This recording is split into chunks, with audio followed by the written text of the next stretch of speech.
most of you have met Ella, Fred and Ella, but Salaja didn't meet him, or Simha.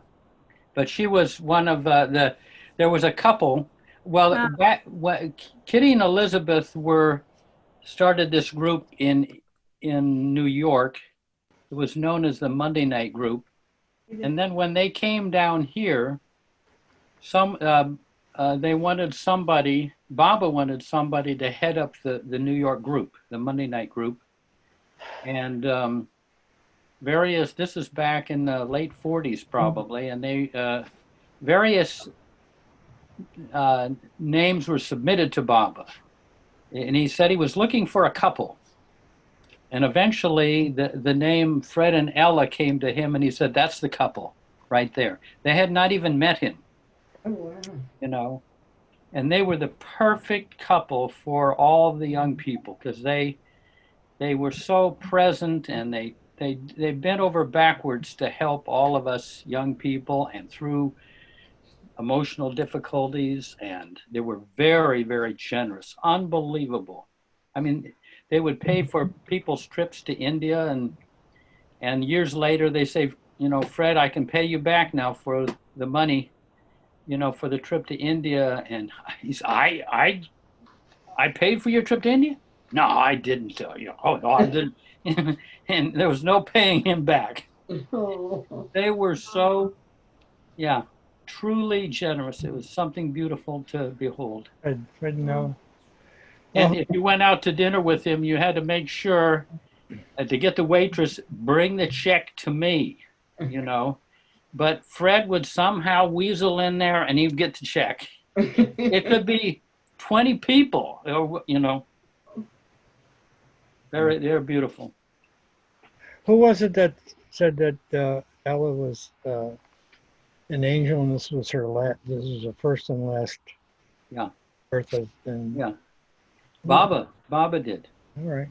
Baba said that she was an angel. Yeah.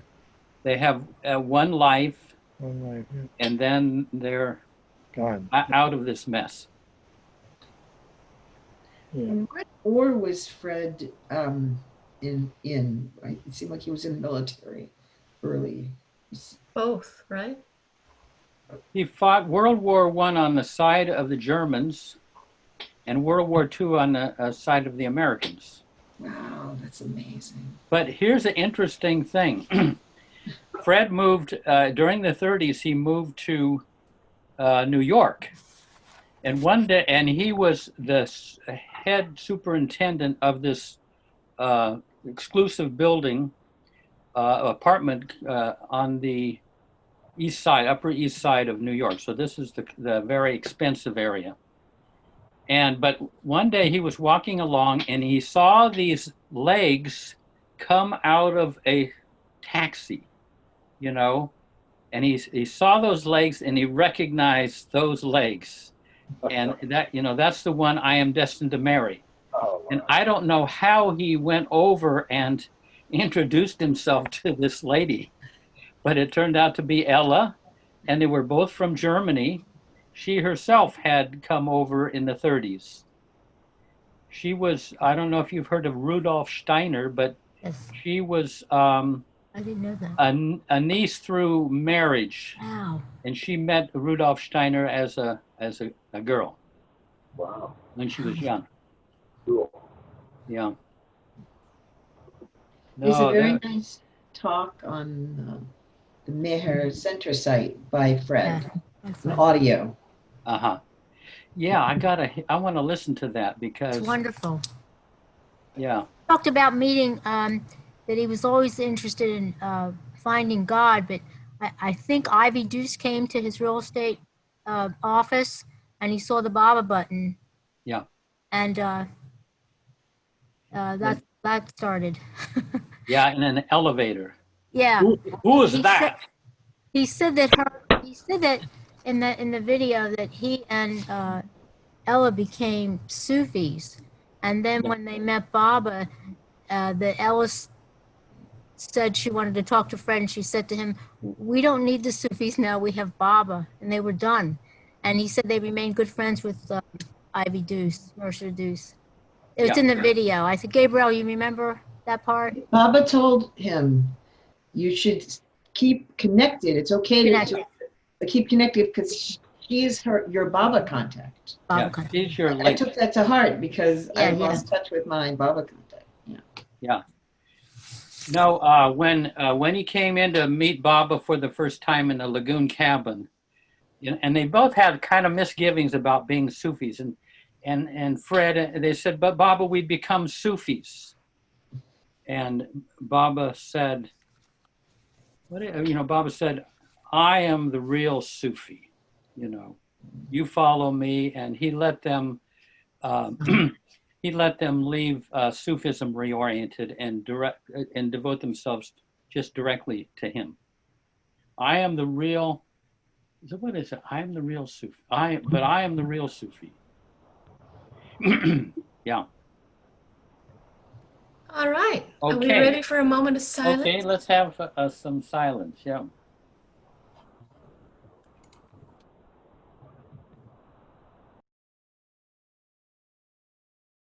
Jai Baba.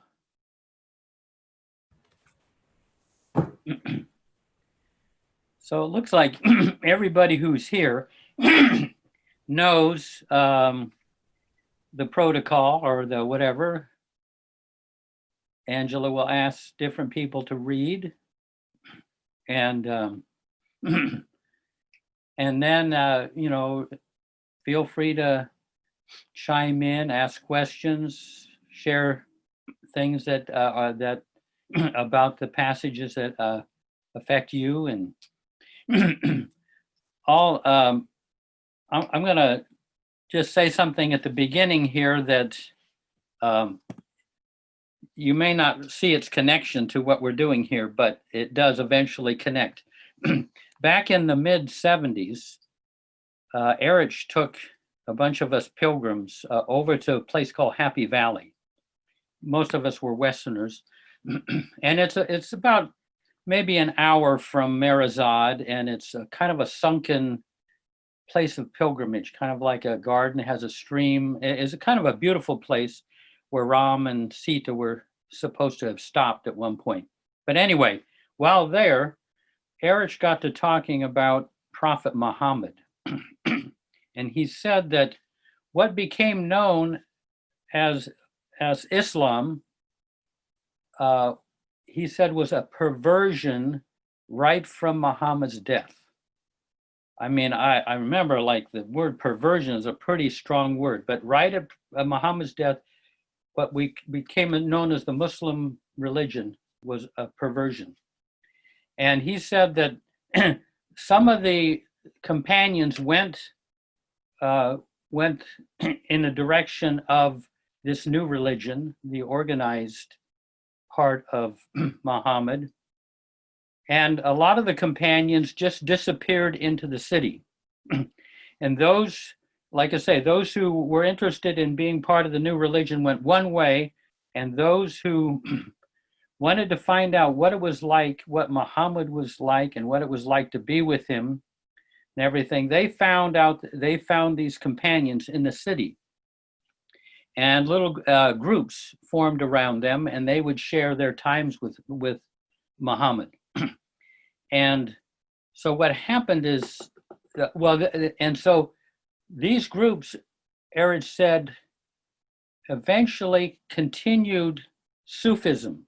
Sufism predated Islam, but these groups kind of continued, and there's a certain kind of lineage that proceeded from this, and it was kind of not exactly underground, but it runs along. There's a whole succession that goes on for centuries, actually. And then there's the Muslim religion, which is, so anyway, the reason I say this is that back in early 70, there was a Baba person who'd written a book about the formation of religions and cults. And he asked Erich, is Baba going to become a religion? And Erich said Baba was adamant that it not become a religion. And he said, well, how can we keep that from happening?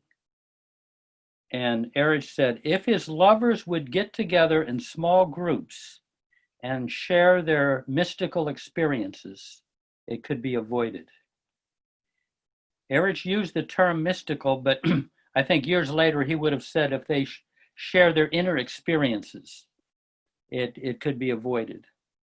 Because you can't make a religion out of people's inner experiences. They're so unique, so different, that you can't codify it. You can't make it into anything organized. So what reminds me, here we are. This is a small group of people, and we're sharing our inner experiences with Baba, how we experience him. And around Darwin, you know, there were people would come to his meetings, and it was really a small number of us, even though the meetings began back in the mid-30s, you know, that Darwin and Jean held. But they were all kind of always small, and we shared our experiences of being with Baba, and there was nothing religious about it at all. We didn't even do the prayers or no rituals or anything. Although occasionally they'd pass Baba's sadra around, and you get to hold it in a circle. Hugh, you probably remember that occasionally they'd bring out the Baba's sadra, and you could cozy up to that. Anyway, so that's just something I was going to say beforehand. What is the page, Angela? Do you know? Yes, we're on page 61 of the book. That's chapter 11, Faith and Daring. And that's page 36 in the PDF. Jeff, I don't know if you or anyone could confirm or deny. I remember hearing something too that around the time of Christ, there was a group of mystics. I believe they called them the Essenes, and that Christ and Mary and another small group were in that. And similar to what you talk about, that Erich recommended, that it was just a small group of people that shared their inner experiences. Do you ever remember hearing of something like that back in the times of Christ, that there was a small group that gathered that he may have been a part of, or shortly after his? Well, I mean, my understanding is John the Baptist was an Essene, the Essenian order, and he's the one who played the same role with Jesus that Babajan played with Baba. He removed the veil. But the Essenes were kind of like a Sufis, a spiritual group at the time. And the Essenes used to complain about Jesus's followers because they weren't as disciplined as the Essenes were. You recall that, Hugh? Was that? Yeah, that's correct. That's what I remember too. Yeah. Well, the Essenes, so they weren't Christian based. Were they like a sort of like a Jewish based mystical group? Obviously not Christian. Yeah, obviously. Yeah. Not Christian. Christian, Yeah. I mean, the mother of John the Baptist, I think, was Mary's sister. I could be wrong, but they were related. The mother Mary, and I think Elizabeth was her name. I could have this all wrong, but they were. There weren't a whole lot of people on the earth at that time, so people knew each other. People were related. Yeah. But yeah. Faith and Daring we're on. So here we go. Faith and Daring. Changing our paradigm comes down to putting our faith and trust in something other than the mind, and that would be God or the Master.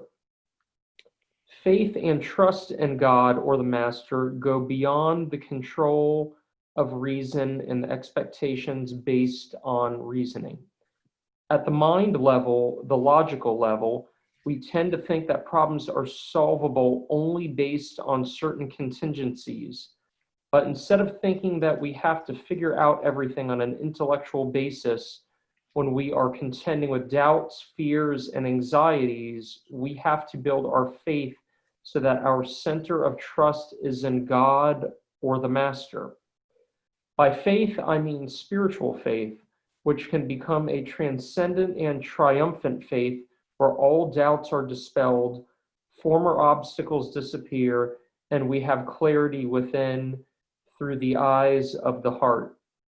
Such faith requires courage because it is a matter of removing all doubts, all fears, and daring to trust God.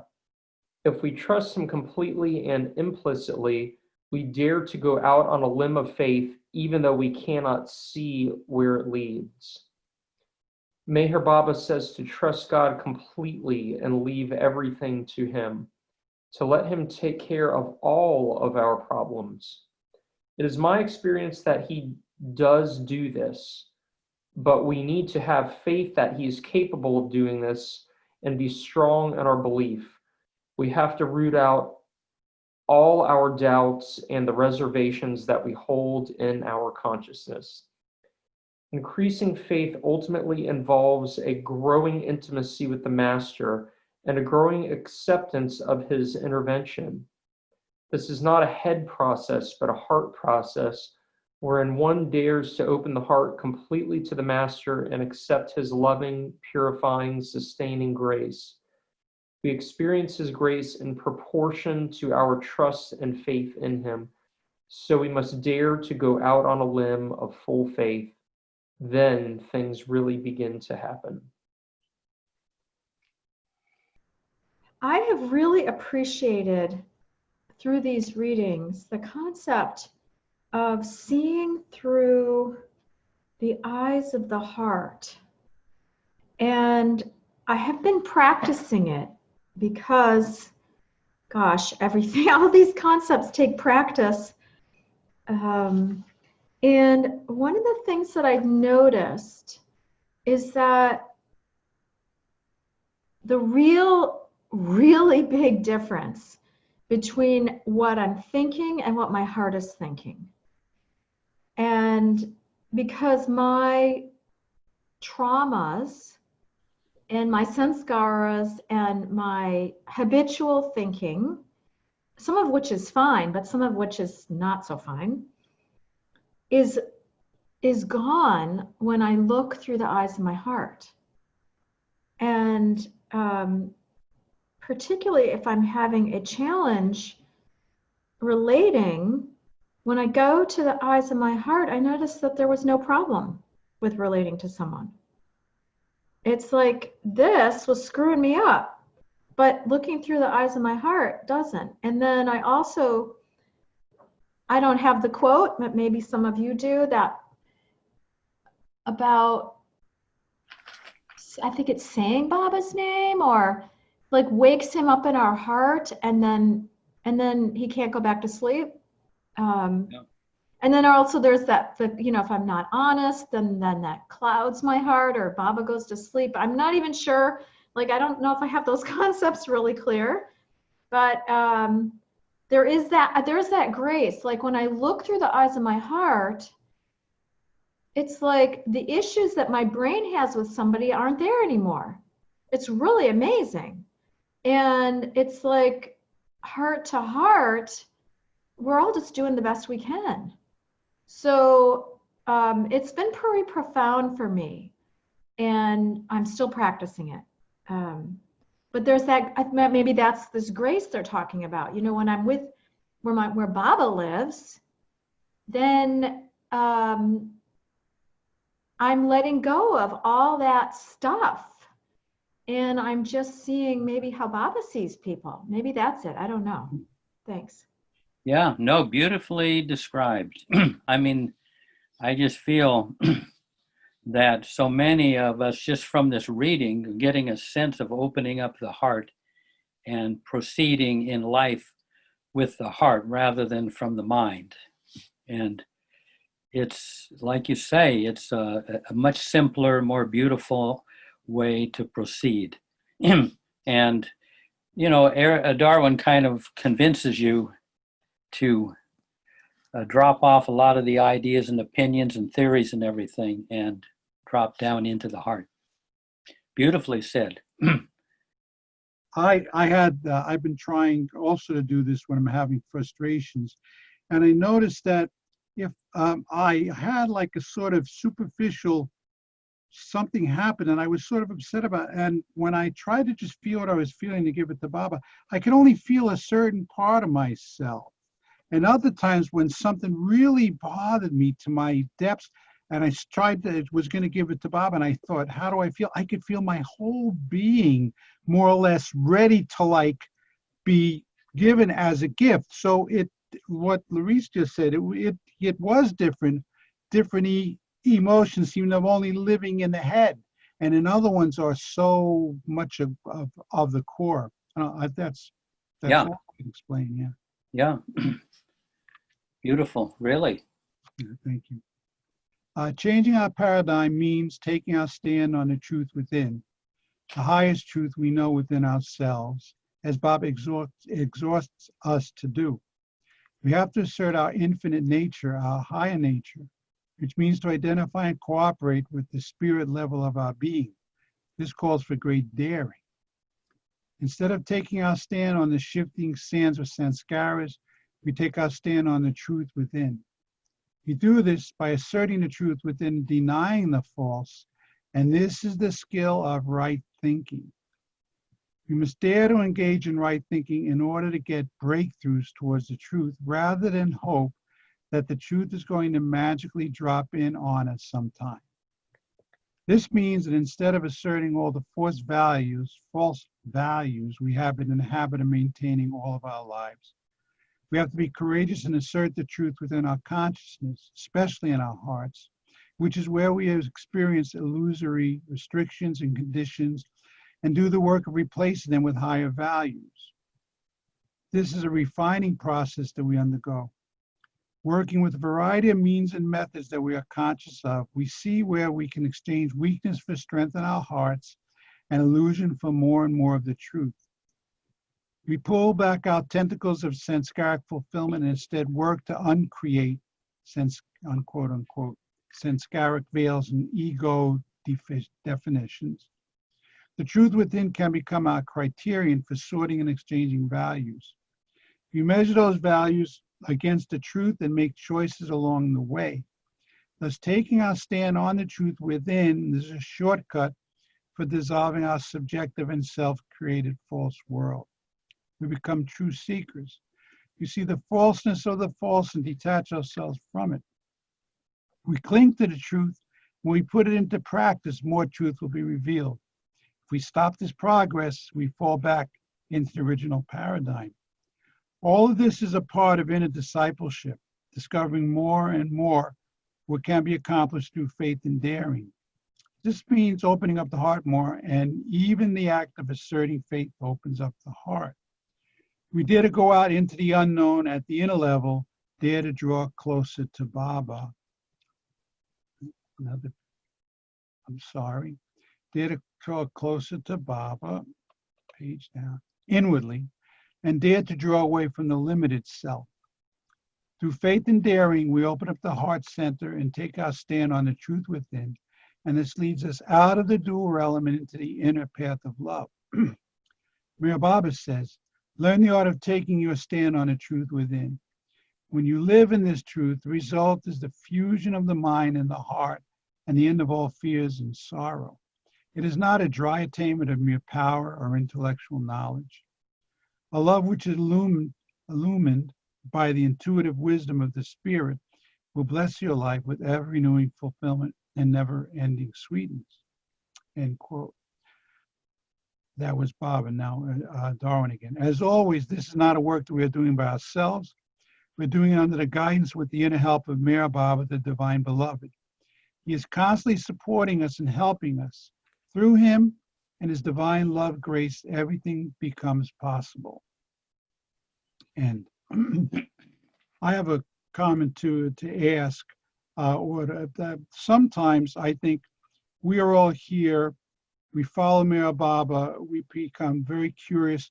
It's esoteric knowledge.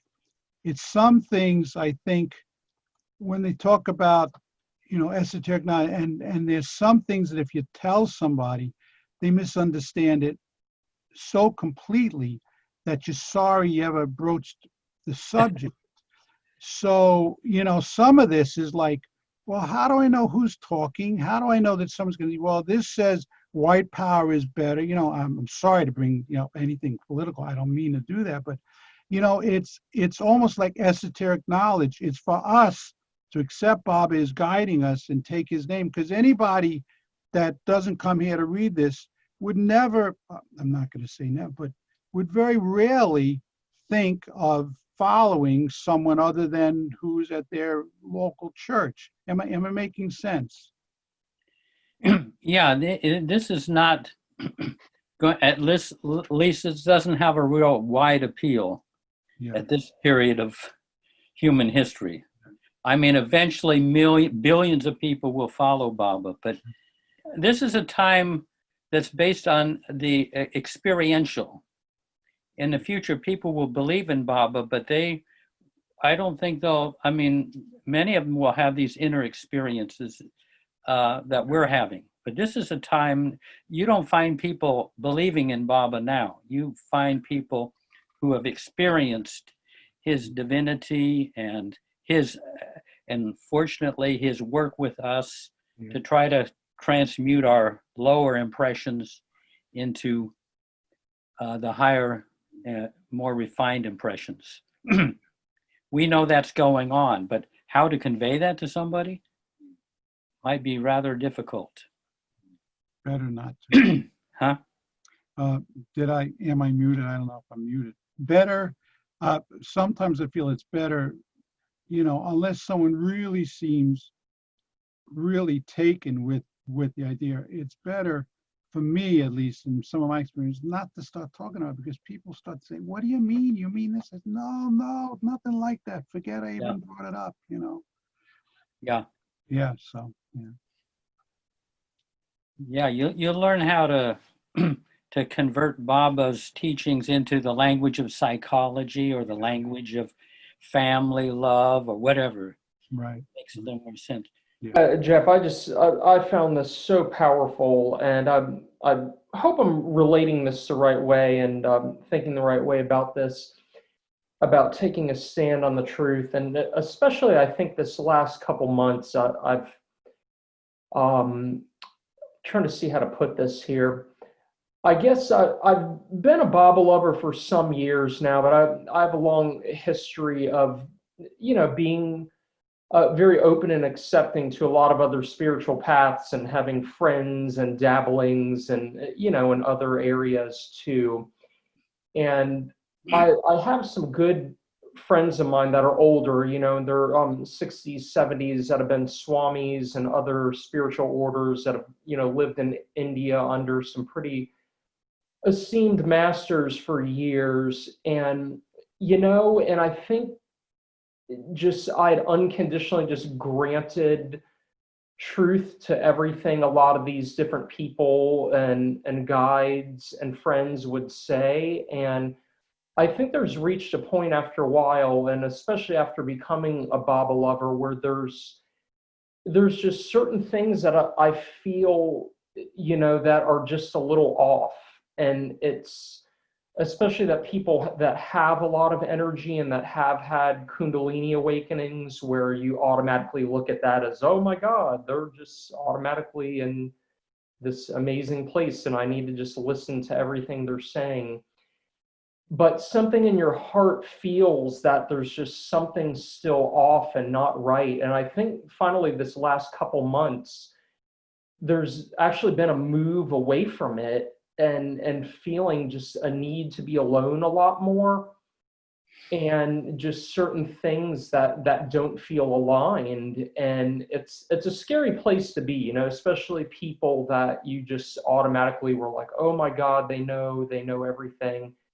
And to get into that place of more where you're just by yourself with Baba and having that direct experience of what you feel in your heart to be true, and almost stepping out of some of the circles and I don't want to say ending friendships, but just seeing these relationships in a different way, to where it's not like you're automatically just giving yourself to what everybody says, and you're having like a direct experience with truth in your heart. And I feel it does cause you to have to take that stand, because certain things just don't feel right anymore. So I don't know. I don't know if anybody else has ever had that experience in different circles and groups of friends where they've had to, kind of pull back a little bit because they felt different. Yeah, I I think we've all had some experience of that, of old friends that were on different paths, and the internal side of each of the of Baba's way and their way might be enough different that sometimes you can't really share the deeper side of yourself, and that's all right. One of the things that Erich used to say when I would be over there for months, and one of the common phrases he would say, quoting Baba, "To be natural is most godly." He didn't say to be spiritual is most godly. He said to be natural is most godly. And so this is a kind of a natural path, a natural way of loving, and deeply human. And it may not, it's a little bit different from actually setting out and realizing your spiritual potential. This is kind of realizing your loving potential. It's a little different. Not that there's anything wrong with that. We have some good saints up there on the plains helping us out, I'm sure. Anyone else? Yeah, Jack. Okay, thank you. No, well, St. Augustine said love is the beauty of the soul. And I feel fortunate, to be one of those people that is trying my best to keep the dying embers that Baba said were the reason he came here. And I just imagine myself sitting around a little fire of those dying embers and keeping it alive. And whatever else happens, I'm not really concerned about.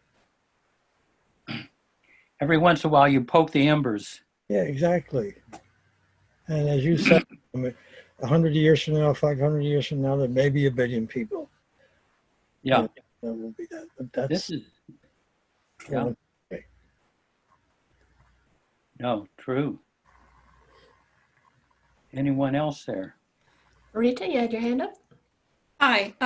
Yes, I always used to think when I heard Baba's quote, "Learn the art of taking the stand on the truth within," that it meant that I had to take a stand with other people and all that. But more and more, and especially as I read this, I'm seeing that it's just a part of inner discipleship and to dare to draw away from the limited self. So for me, what I'm seeing now is it's just more and more my identifying that I'm soul, that I'm spirit, getting more and more comfortable on the truth within myself. And then whatever comes out of that is, just what comes out of it. But, it's, to me, it's not about, being a Baba Jehovah Witness or anything. It's about learning inside myself to take the stand on the truth, to truly believe it, to truly believe I'm unlimited and growing in that manner. Thanks. Yeah, no, well said, Rita. It's an internal thing, and yeah, you don't have to go out and proclaim that you're a Baba lover. It might not go over big in your neighborhood. Yeah, I love that. And Freshta, you have your hand up. Hi, Jay Baba. Yeah. I wanted to respond to Anthony Cortez. What a beautiful way to express what has been in my heart since I came to Baba. Being with a group of lovers that are much more natural than I ever found in my previous previous search and previous involvement with quote unquote spiritual oriented organizations where there was a lot of spiritual practices, but perhaps not a lot of being natural. And that was the very... Whoop, we lost you, Farishte. Sorry. That was the very thing that brought me to my knees to ask for more of a direct intervention by God, which brought me to Baba. So, you know, there was a lot of unnatural, maybe perhaps even I dare say hypocritical expressions of spirituality, as opposed to what we are here with our zits and whatever, sanskaras, but we are real and we are natural. And I love it, and I love this group. Jai Baba. Yeah. Amen. Want to ask if you would say more about what you mean about the difference between heart potential and spiritual potential. Yeah. This is an interesting thing. When Rick Chapman, I know a lot of you have known him and met him and heard his talks. And when he was like a real, I mean, when I met him, he was a like real seeker, kind of a inspired seeker. And he went to see Baba, I think it was 1965 or 1966, and in Mandalay Hall. And one of the things that Baba said to him is, forget about spirituality. Forget about spiritual experience. Forget about the planes of consciousness. This is Baba saying this to him, and he's kind of like a seeker. But Rick says, I'm paraphrasing, but he said, in that moment, Baba relieved me from traveling thousands of miles on the spiritual freeway up through the planes of consciousness to the realizing his spiritual potential. In other words, the way I describe it, at the beginning of this freeway of the whole spiritual path, there's a little side road that comes around and it leads right into the approach road, the long approach road to Marizad. And at the end are Baba's mandali. Their aim is to be effaced, to empty themselves out so that Baba can live in them, as opposed to realizing their spiritual potential. I mean, I don't know if that if that distinction is clear, but Darwin used to say, sooner or later you discover you're nobody, and that is not an unhappy discovery. So Kitty Davy used to say, I mean, one of her favorite lines from the Bible, not I, but Christ liveth in me. So it's emptying out so Baba can live more and more in you and eventually live your life, as opposed to realizing your spiritual potential, which is all right. There are people that do realize their spiritual potential and become perfect masters or saints. But this is a particular thing, the path of effacement. Stuart, does that make sense there? So it's like not trying to achieve anything spiritually? Is that the idea? Well, it's using the effort that you would normally make for growing spiritually or progressing spiritually, using that energy and vitality and focus on just remembering Baba. Yeah, because the way I'm taking it, doing the latter, what you just said, just focusing on Baba is our true spiritual potential, or the most important spiritual potential. Yeah. That pretty much what you're saying? Yeah. You're. I mean, without going into it, I mean, Erich kind of indicated that the spiritual path is still in the domain of illusion. It's the higher side of the lower self. And Baba is the real self. So you can bypass the spiritual path and go directly to Baba. That's what Baba's offering us. And it's much simpler. You don't get all the complications of the experiences of the planes.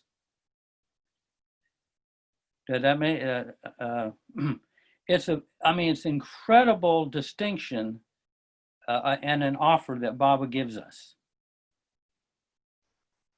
You know, there was one guy, a pleader. He met Baba back in the 20s, and he came to Mehrabad to get God realization.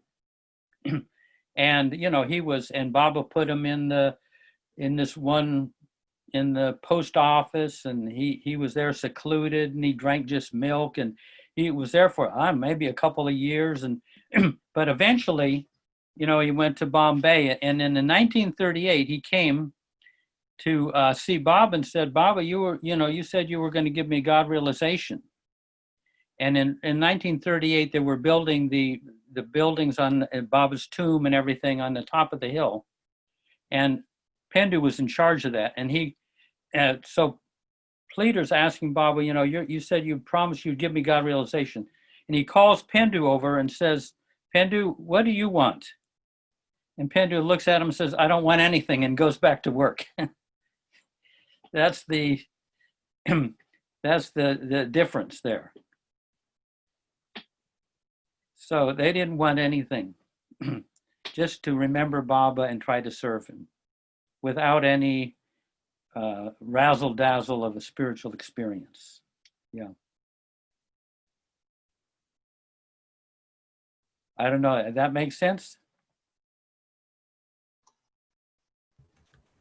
Yeah, not to take this on too long, but I see that, you know, what you're talking about really as being the culmination of our spiritual potential. That's the way I'm taking it. You know? Yeah, I would say the last stage of what I gathered, the last stage of the path, naturalness is the last stage. Yeah. Everybody comes back to that in the end. So you might as well go for it now. I remember Adi saying that with Baba, if you get up on the plains, he has to bring you down. And it involves a tremendous amount of suffering. Yeah. Once you've got in an expanded state, he has to bring you down into the density of the gross world for his purposes. And that's a tremendous suffering involved. So stay down here at the street level. Yeah. Anyway. Okay, thanks. And Julie, you had your hand up. Yeah, I'm thinking that this path of the heart is actually extremely spiritual, esoteric experience that we can allow love to shine and move out those thoughts that restrict it. So if you feel that even once, it's an amazing transformation. Oh, I can do that. I can just shine away or reject those pedestrian thoughts that want to create divisions. So it's out of this world, really. I mean, we can talk and say it's down here because we don't have powers and levitation and whatever else, creating worlds on those third planes. But this is tremendous to be able to work one-on-one with Baba and have help us with these struggles to love. Yeah, beautiful. There's, I hate to kind of stall here, but there's one thing that's written into this that Darwin stressed is that inside of us, when in the heart, when we're converting from the lower values to the higher values, the lower values, lust, greed, anger, and jealousy, and all of that. And then good is also part of the lower values.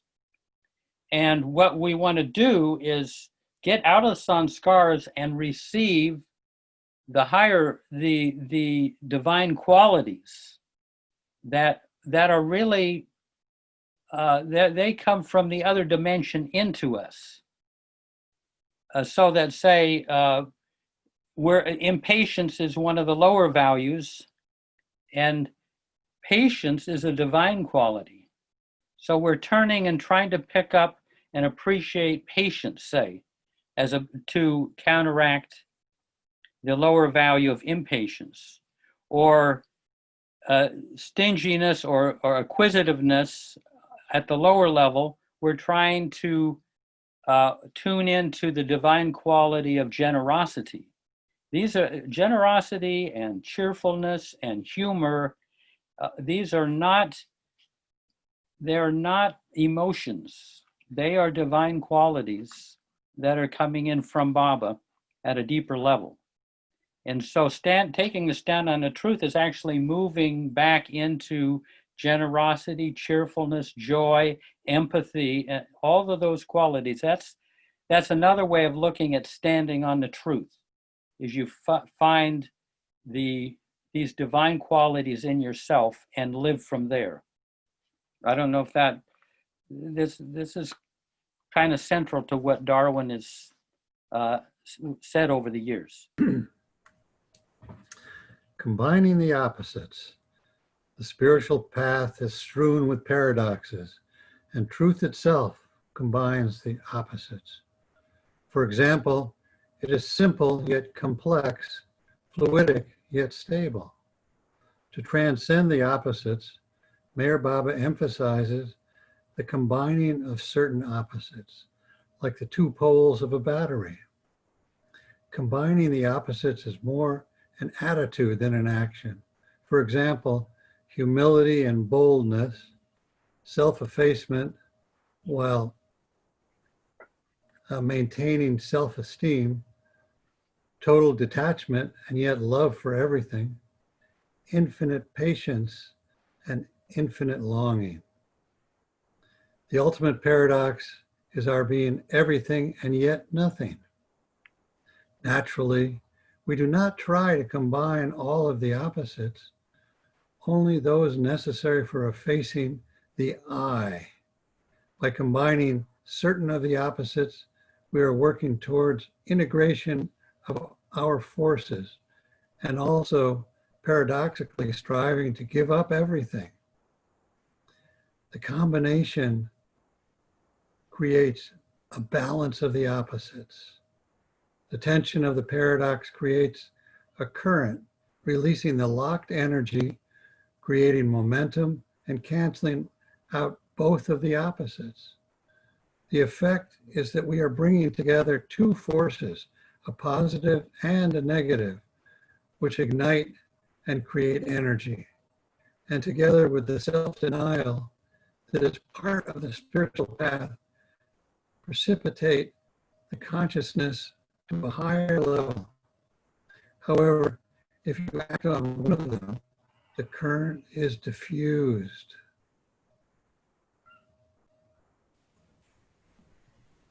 It seems to me that Darwin is speaking from his own experience. So when I hear and read that, I am receiving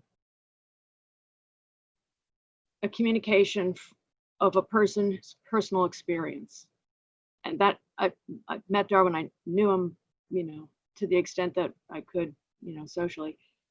And that I believe that is so. I believe that was his experience. The way I perceive these words is, and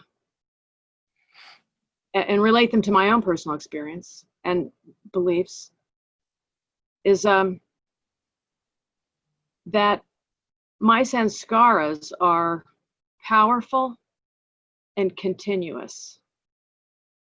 And this paragraph describes a particular methodology for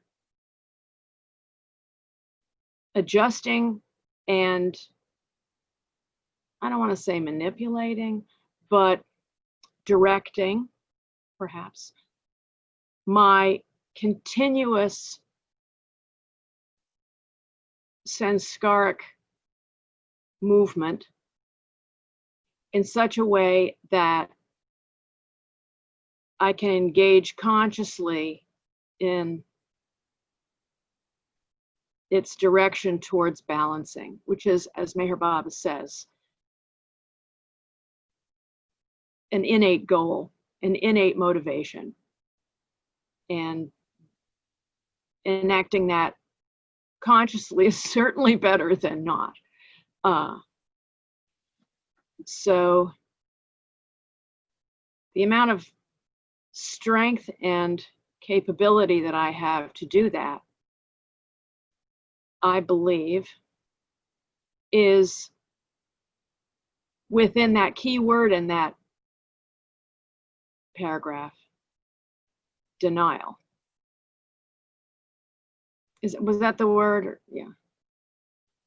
And that means, to me, resisting the urge to create more sanskaras. And gosh, don't I do that a lot every day. And so I'd like to hear what others have to say. I mean, I could be wrong in my interpretation of this, but I don't think I am, obviously. I'd like to hear what others have to say about their personal methodology for denying that, I'm going to call it a freight train of motivation, of sanskaric motivation, to keep winding and, you know, reacting and doing and all of that, such that I can be still or to attempt to enact a balancing of at least the sanskars that I'm conscious of in this life. So I'd like to hear what others have to say about their, I don't know, tips and tricks, techniques, you know, what that experience is like for them as they do that. Yeah, we'll see. There are probably some other hands, but then anybody wants to chime in on what Christina has said? Or... Yeah, I was just reading this. This seemed powerful. Basically, I mean, like in the last passage, he was trying to obviously refer to the balancing of mind and heart. And I think if we concentrate totally on the positive aspects of life all the time and then get so involved with it, we may actually suppress, correct me, obviously it's open for discussion, those things that are negative to come up. So by being natural, we just let the, you know, this so-called things like anger, jealousy, and these things pop up, and we'll have a chance to react to them internally and help ourselves to understand how good it is to be, you know, in taking on the stand on the truth within.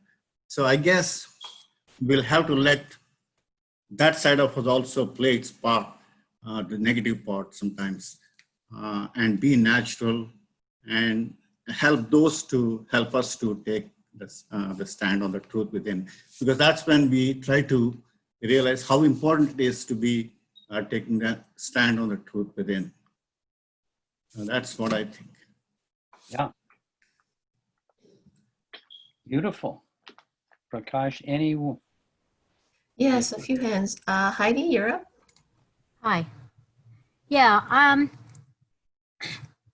wanted to say that if you will try to take this in, maybe, especially to Christina, I experienced Darwin's book as not being about his personal experience necessarily, but more of him being in that balance he's talking about right now, where he was able to receive a very viable framework for living more from the heart.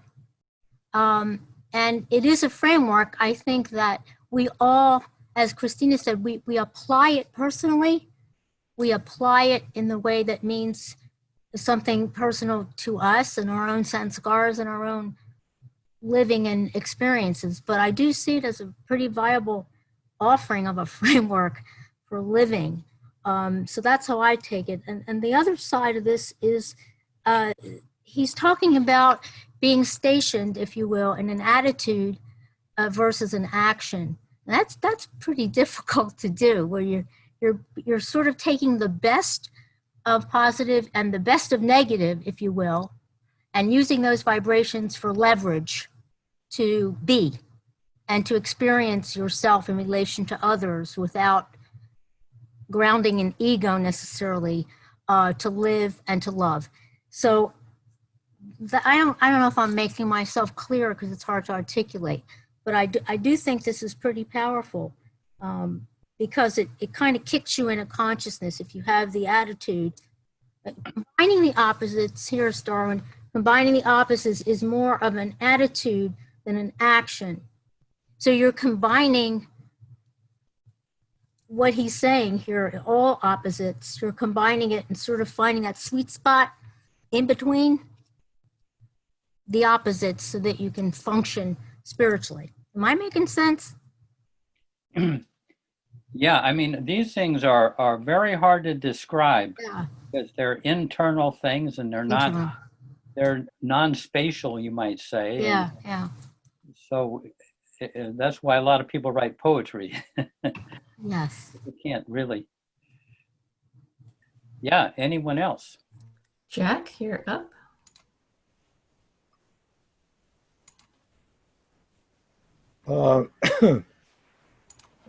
Excuse me. We don't have any choice but to do this, okay? Everything that we do has already been inside us to begin with, and it's an eternal quest. And the 4 areas that I've been still work on and have been since the mid-70s is evaluating things, blaming things, judging things, and justifying them. I mean, quickly, within a nanosecond. And what it's done for me in working on this is opened up my heart chakra more, and not to be overly concerned about what happens at every moment. Just being there. It's something that all of us as human beings have within ourselves. As Baba said, we become when we become human, we enter this sphere in full consciousness. So my quest is to expand that full consciousness where I can be totally aware of it, if that is at all possible. So what Christina is talking about is it can become a method, but then again, each individual has to decide what does a method mean. What is their definition of a method? Is it really yours, or is it something that you borrowed from somebody? There's no answer to that. So that's all I have to say. Yeah. IMO. Good, Jack, good. Thank you. And Anthony. Hi, Christina. This one also struck a chord here. All these readings are today, and I've, if I'm understanding it right, I've definitely found the integration of those certain opposite qualities to be helpful. It was interesting. I was sitting on the porch today, eating my lunch. It was raining and just real beautiful, and was reflecting on for after graduating our Ayurveda program, we had to take these spiritually based business courses to help you to get into business with a spiritual mind state and not from a mind state of trying to take from people. And a lot of the different qualities it's teaching, you know, there's, I mean, without getting into it too deeply, there's a lot with, you know, self-confidence, with, you know, not doubting yourself, being able to be bold and not afraid. And it's just, it's so not usually the way I am. Like, I'm more in, I guess, with cultivating spiritual qualities, I'm a lot of times I'm more resonated with, I guess you could call them like the passive good qualities, like the humility, the quietude, the letting go, to where you're kind of, I guess, working on becoming nobody. And I've seen how it's just almost like a paradox. Like, you have to combine the quietness and the becoming nobody and the humility with the confidence and with the being able to be not afraid and bold and confident in your work. So it was interesting. I mean, literally, this just came up today, sitting on the porch, of like, wow, I mean, is it about combining all these things where you have to be with all of those passive divine qualities plus those active,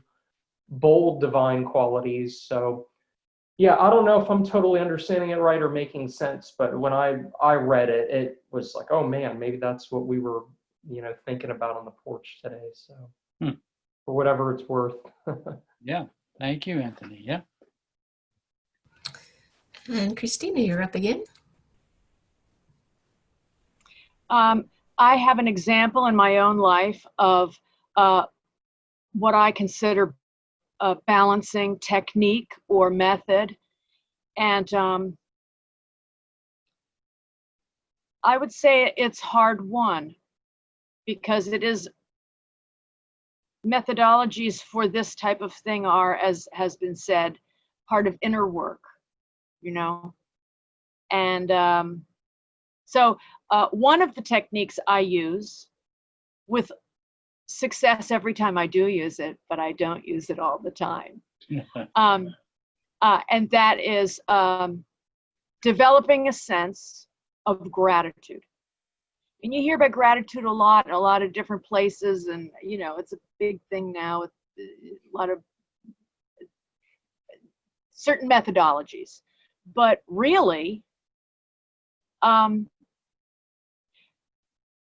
when I feel angry about something, that I feel, let's say, an injustice has been done to me, and I investigate it. I use my head and I investigate it, and I think, let's turn this coin around. Let's look at the other side of this coin.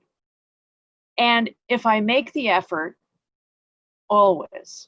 Now, do I make the effort? No, not always. But when I make the effort, always, I can find the other side of the coin. And that something has had a benefit for me, even though, on initial feeling, it's such an injustice. But that's the effort that I do. That's the work that I do. And I guess tying it in with this paragraph, the text in this paragraph, the denial would be that I'm denying myself the, you know, indulgence and self-righteousness and how I've been, you know, offended or whatever. You know, I'm putting that aside. I'm denying my indulgence in that, and I'm really trying to find some way that this may have been destined for me and my best interest. And I can always find that if I make the effort, and I don't always make the effort. But that's just one example. Hey, Christina. Developing the technique, the methodology of a sense of gratitude. Thanks, Christina. But, yeah. Beautiful. Yeah. Examples are really helpful in this. Yeah. And Gabriella? Hi. So a lot's been, this is really quite a lot of topics here for me. I just want to note that Darwin says, truth itself combines the opposites. It means we really don't have to do it. Things become very clear as to what is to be done. It shows itself. I was just thinking of a therapy session I was doing with someone. Usually I experience these things inside myself, but I observed it, that this man was trying to hold his center of who he was, his core, at the same time as loving his mother, and not give up either one. And he started to actually get really hot. And that's the release of energy, as I see it, of holding, of combining the opposites. So I mean, death, it's a real thing, I believe.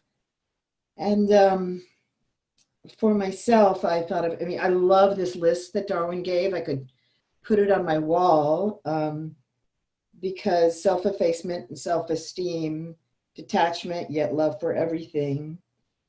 I just would take the infinite patience and infinite longing that in my life, I feel that all the time, because being in a wheelchair, I might have the longing to go running, and I can't, and I have to have infinite patience, but there's still this knowing in me that I shouldn't give up that human part that wants to and longs to, run. Or, it's so common for all of us now that we're stuck inside and we have a longing to go outside perhaps and have a normal life. And we have to have the patience and then the longing. And that what happens, at least in my life, is that it's a repeated experience and it changes over time. And it gets deeper and deeper and deeper with Baba. And there's this moment I can go in denial. I can say, I don't want to deal with this.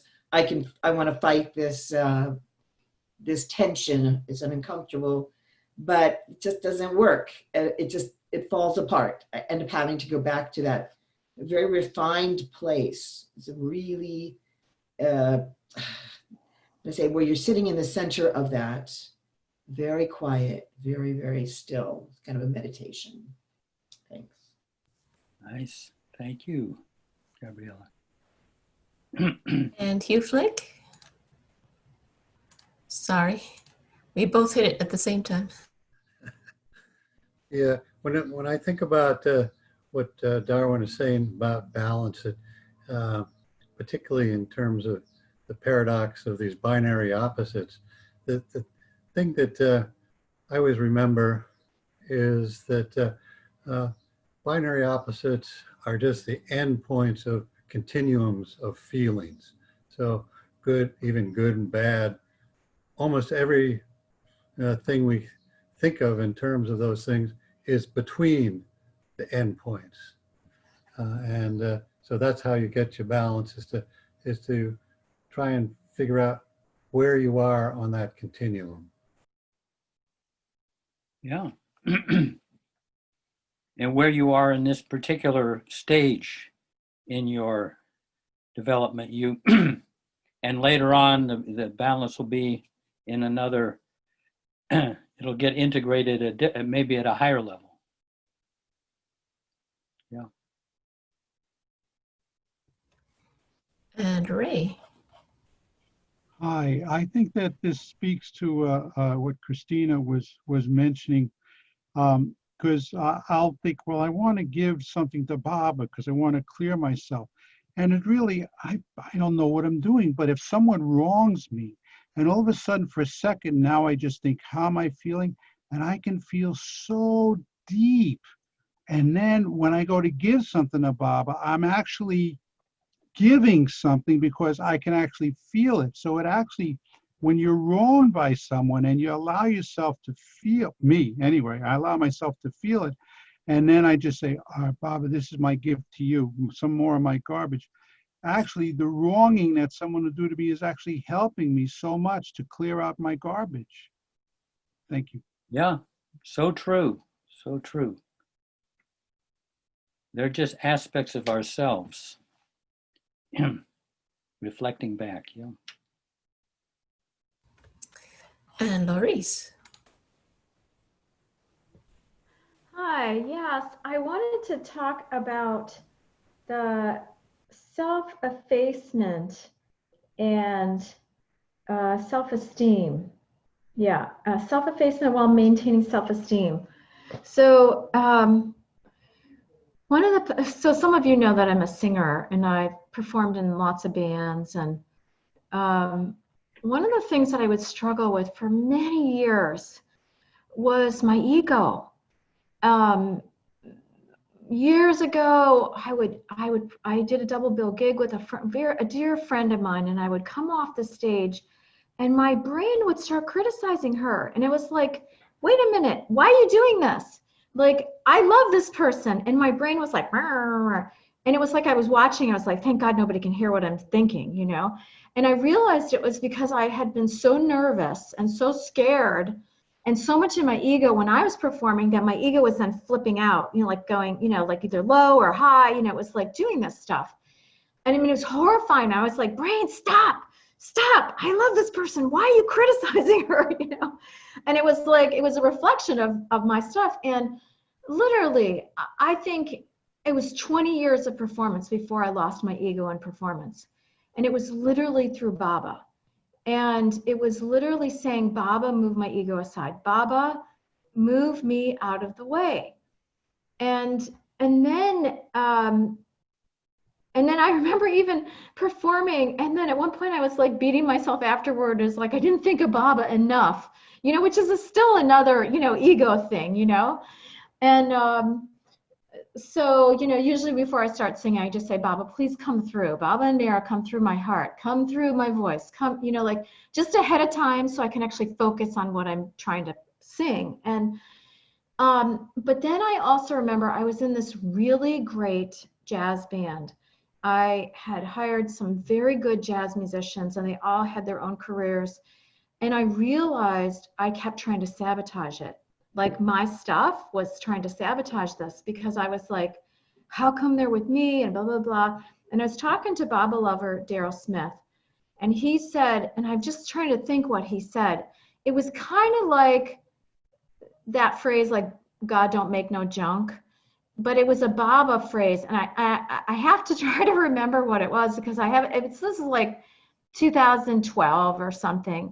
And it was basically like, he was saying to me, you are worthy enough to be with these really good musicians. He's like, Baba is not you know, Baba put you here for a reason. So that really helped me because again, like my ego was trying to go low. You know, like I'm not good at, you know, blah, blah, and like just natural, you know, it's too good and I have to destroy it somehow.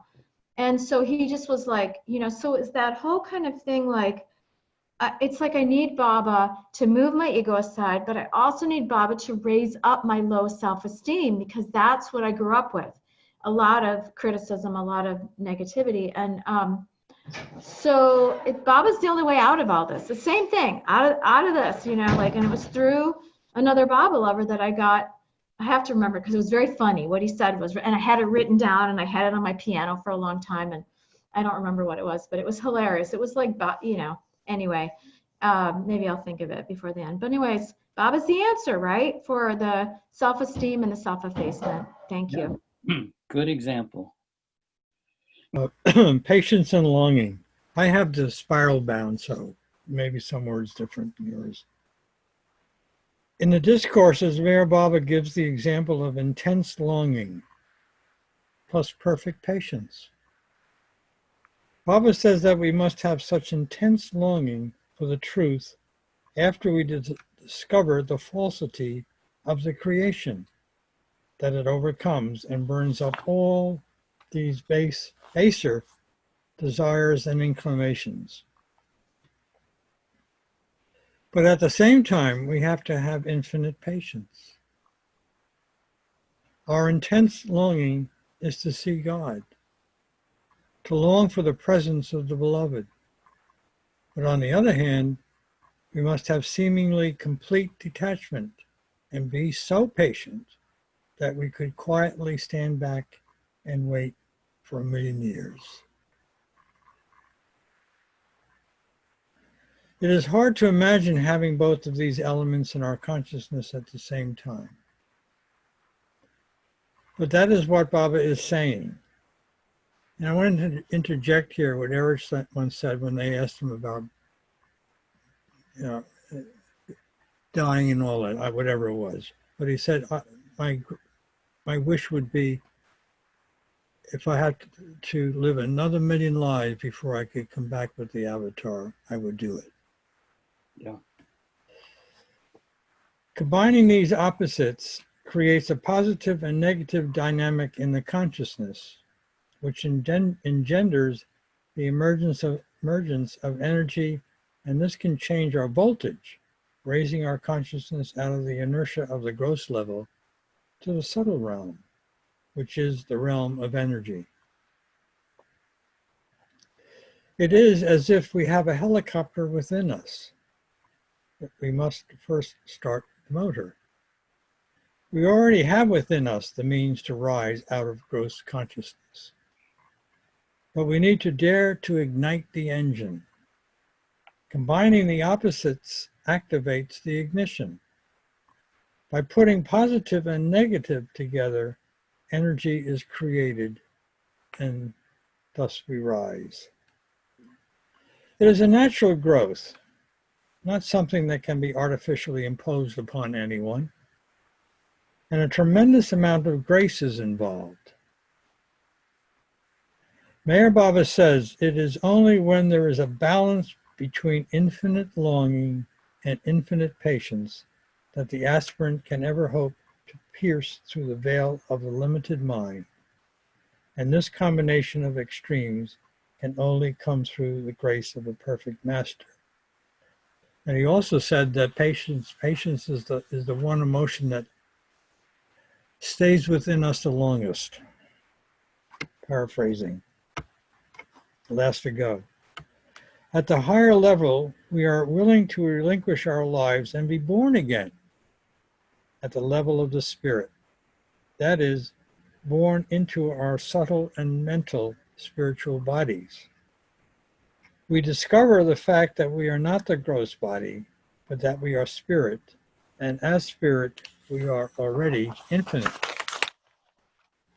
As this happens, the heart and spirit become free, and we begin to see light and experience expansion of consciousness and know that we are timeless, that we are immortal.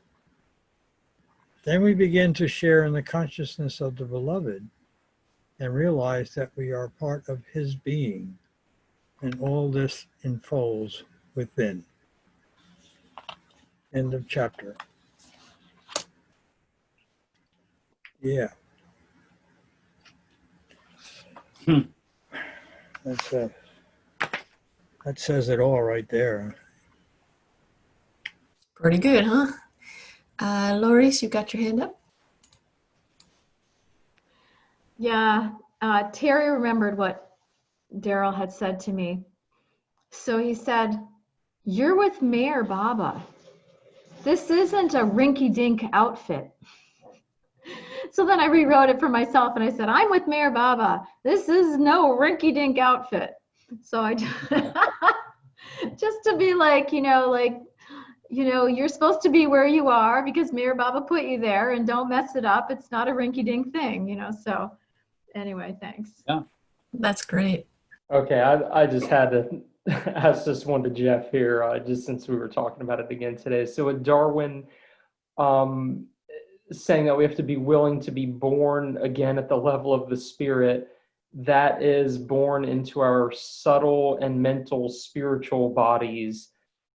He's not hinting at like going the route of the planes by saying such a statement, is he? And one last quick thing with that.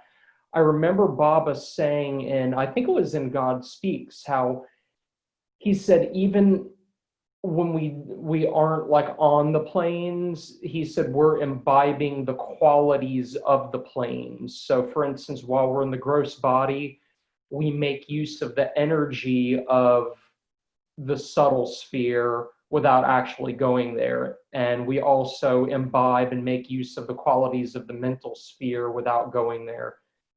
do you think he's talking about that, just getting more into those qualities of those spheres versus actually like trying to get into that? Yeah, you put it, that's how we used to describe it. That some of the things that are coming into us are coming from deeper realms, even though it comes through our gross personalities. But we're drawing upon inspiration from other levels. But we're not on those particular planes where it originates. We become a vehicle. Darwin used to say, don't think of yourself as a base of operations. Think of yourself as a vehicle, as a conduit. And most people in the world think of themselves as a base of operations. I'm in charge of Anthony Cortez. That's that's my jurisdiction. And Hugh Flick, that's your jurisdiction over there.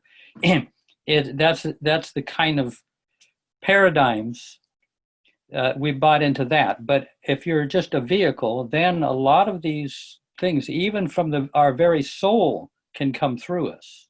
At certain depths of singing, you know that it's coming from a deeper place within yourself that is not part of your ordinary experience. You're opening up to become a vehicle for the more divine qualities are coming through, even though you aren't there where they are happening. Wow, thank you. That is such an amazing distinction, that we're not actually treading the path of going onto the planes, but we are open to receiving the qualities from them while we're still rooted here. That's incredible. Exactly. Wow. Yeah, beautiful. Thank you.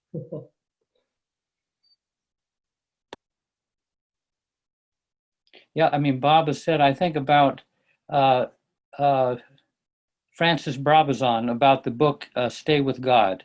Francis has written a 6-plane book and he's only on the gross plane. So he's tapping in, Anyway. Hello, wonderful people. I thought it was amazing, the combination of opposites releasing the energy. And I was in kind of a reverie there for a while, one of those bobbin-induced in-between states where you can't quite keep your eyes open and you really want to and you have no choice. But what kept coming to me was like creation energy and the combination of the opposites. And I was even thinking like masculine and feminine, and then there's creation, a soul comes into new life, where the active and the receptive of planting and life.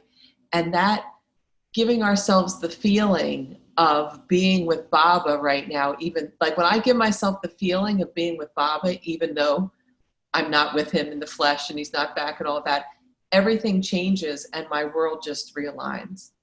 And I think that might be like that release of energy, that infinite patience and infinite longing, where the active and the receptive, where the self-esteem and the self-effacement, like using my imagination to feel that, and then just seeing the release of not just like energy, but intuition that comes and ideas that come, and like the freedom from bindings that I have been worried about.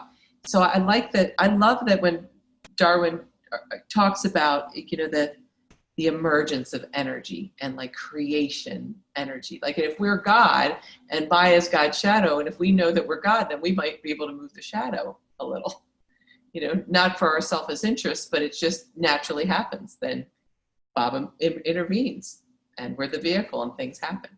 So that's my comment. Great. Yeah, great way to sum it up. And Christina, we have 3 minutes. Thank you. That infinite patience and infinite longing. I had a conversation, interestingly, with my dad maybe a couple of weeks ago, within the last two weeks. And we were talking about how I think I'm Christina. And in my previous life, I thought that I was whoever I was, just as powerfully as I think I'm Christina. And in my next life, I will think as powerfully that I am that one as I do now. And with that model, if I imagine that the thing that I wish for most in this life, and I do truly wish for it, that goal is to cut all the grass in 50,000 acres of grass. And I'm given a toenail clipper. And I'm told that I will achieve and I will reach my goal if I just keep at it. That is what I consider to be the balance. Like the person who is that person who does that thing is balancing infinite patience with infinite longing.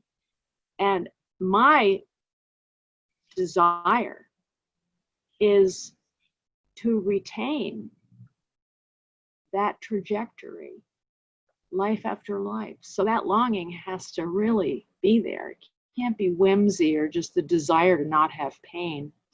So I don't know, this balance of infinite patience with infinite longing.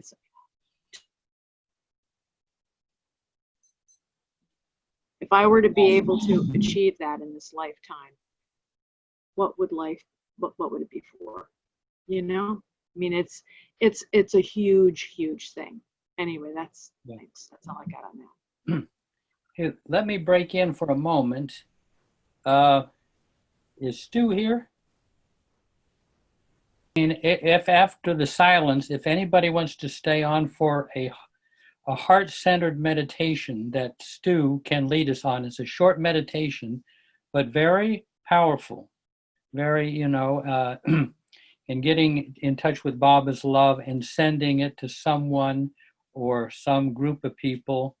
And we've done it a couple of times before. And so after our silence, anybody that wants to stay on for that is more than welcome. Yeah. It seems to be a good time for the silence. Okay. Xerxes. Just close your eyes.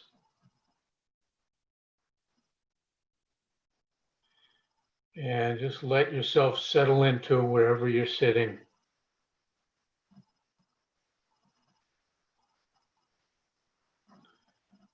And take some nice, deep, calm belly breaths.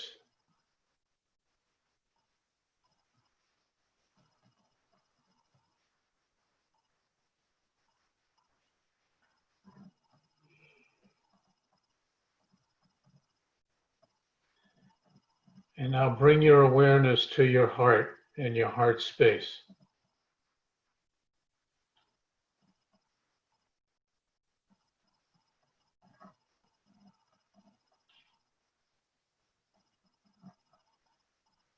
And just picture this place, and it's the source of infinite love from Meher Baba, infinite divine love.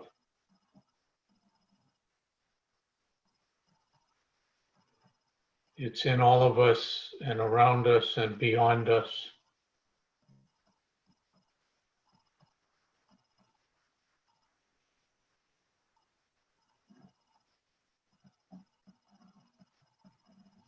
And he says there's an infinite well of love in all of us.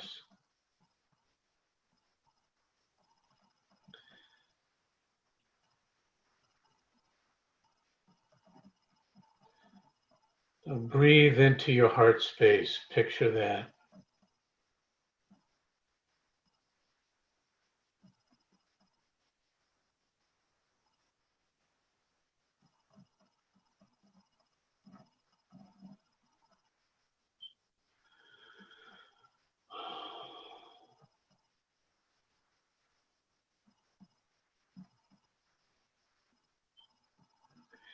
And now think of somebody a person, maybe a group, who you would like to send this infinite divine love to, Mir Baba's infinite divine love. And just let your heart guide you, whoever comes up.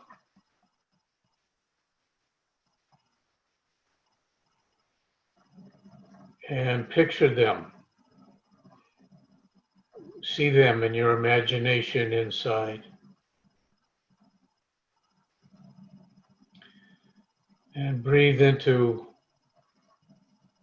the image you have of them. And just notice what you might feel and see.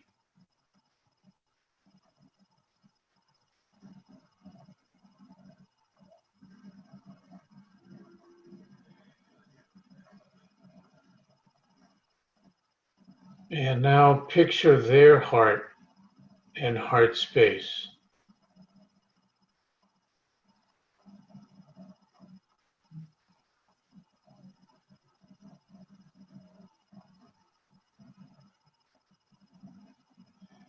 And breathe into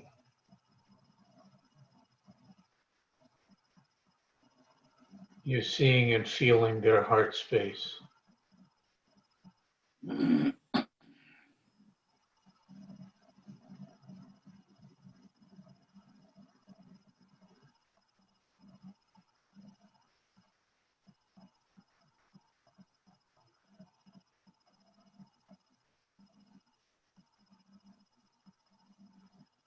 And now start to picture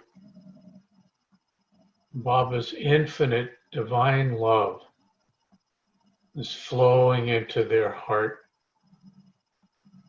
and their heart area. This is a wonderful gift. And this love can do magic.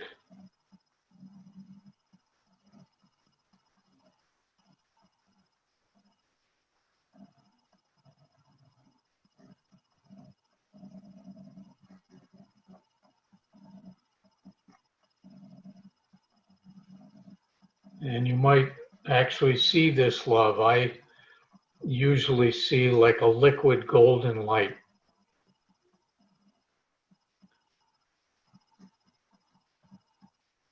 But however you experience this is right.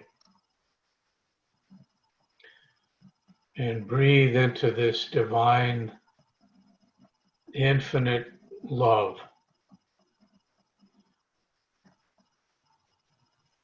Flowing into their heart and filling it all the way, the back, the bottom.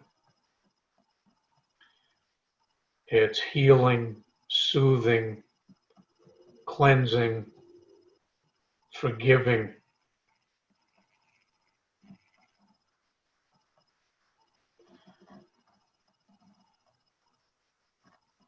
And keep breathing into seeing this love.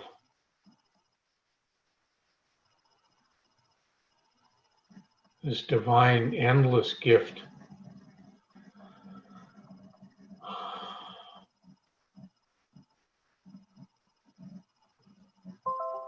Filling their heart and even overflowing.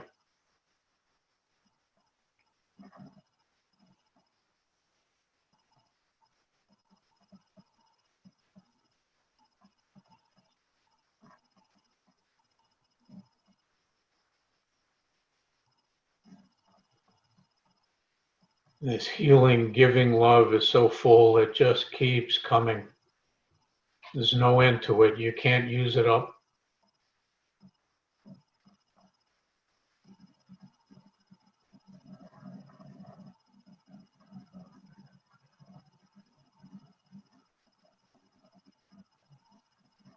And notice if you see or feel any kind of difference in whoever you're sharing the love with.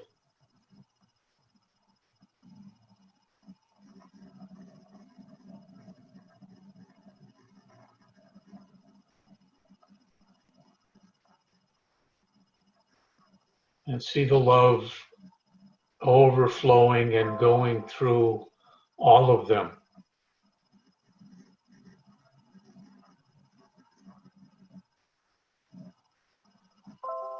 It just keeps coming.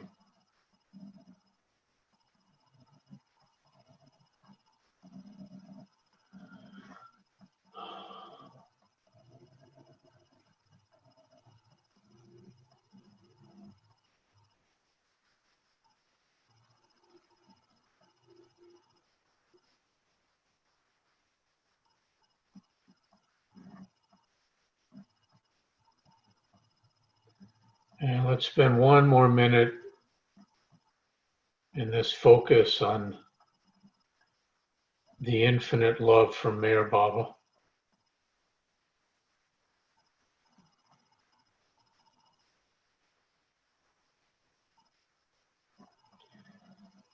And know you can return here anytime.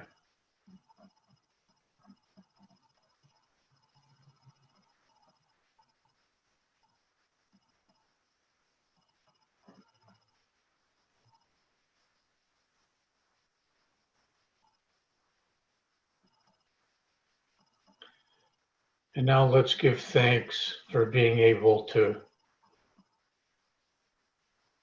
share this amazing gift from Baba.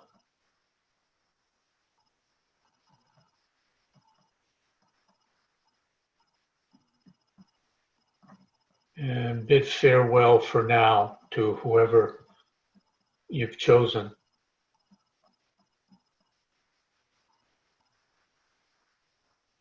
And gently bring your awareness back to your own heart.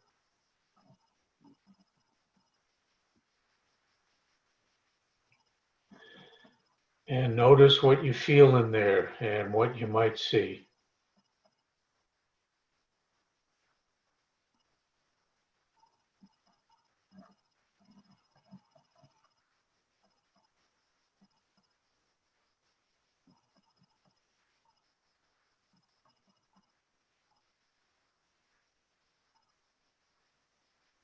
And now let's start to see Baba's divine, infinite love flowing into our own hearts.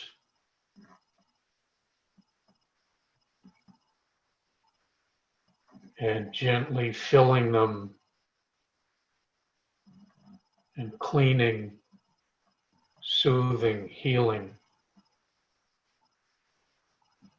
forgiving.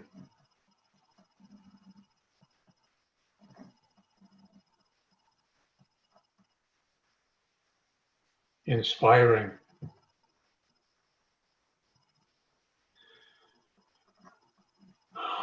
And breathe into that love.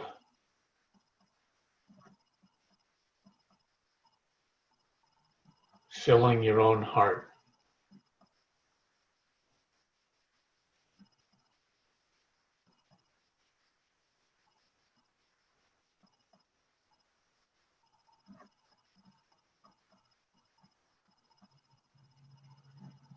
And that love is overflowing.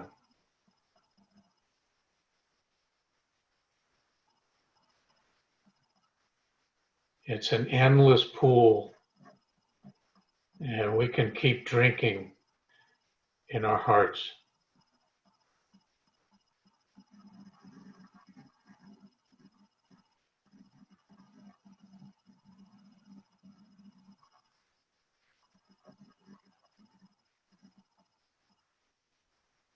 And just take note of how you feel and what you might see with this focus on this love.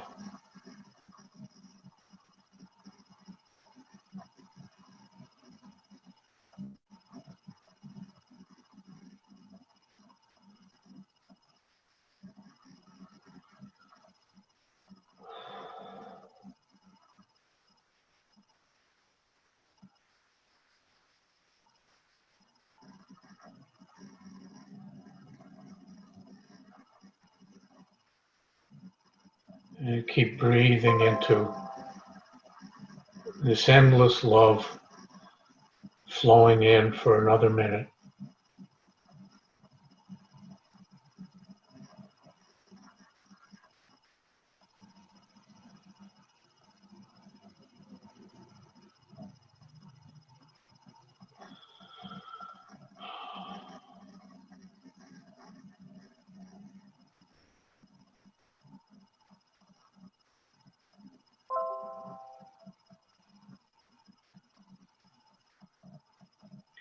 And again, know that we can return here at any time.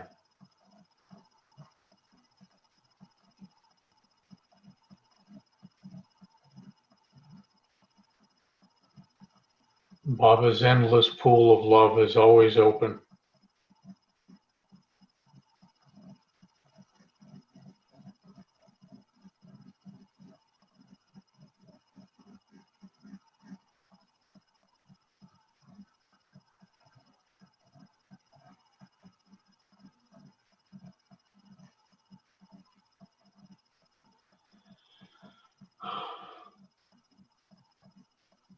Now let's give a gentle little hug to our hearts.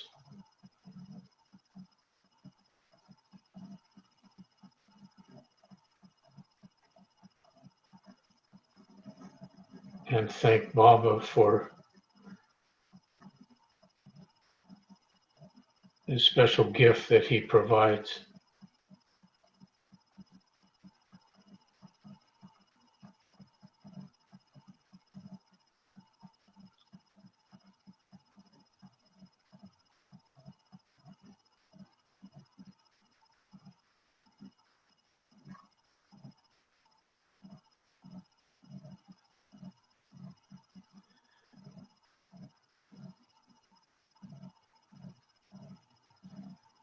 And gently start to bring your awareness back to where you're sitting.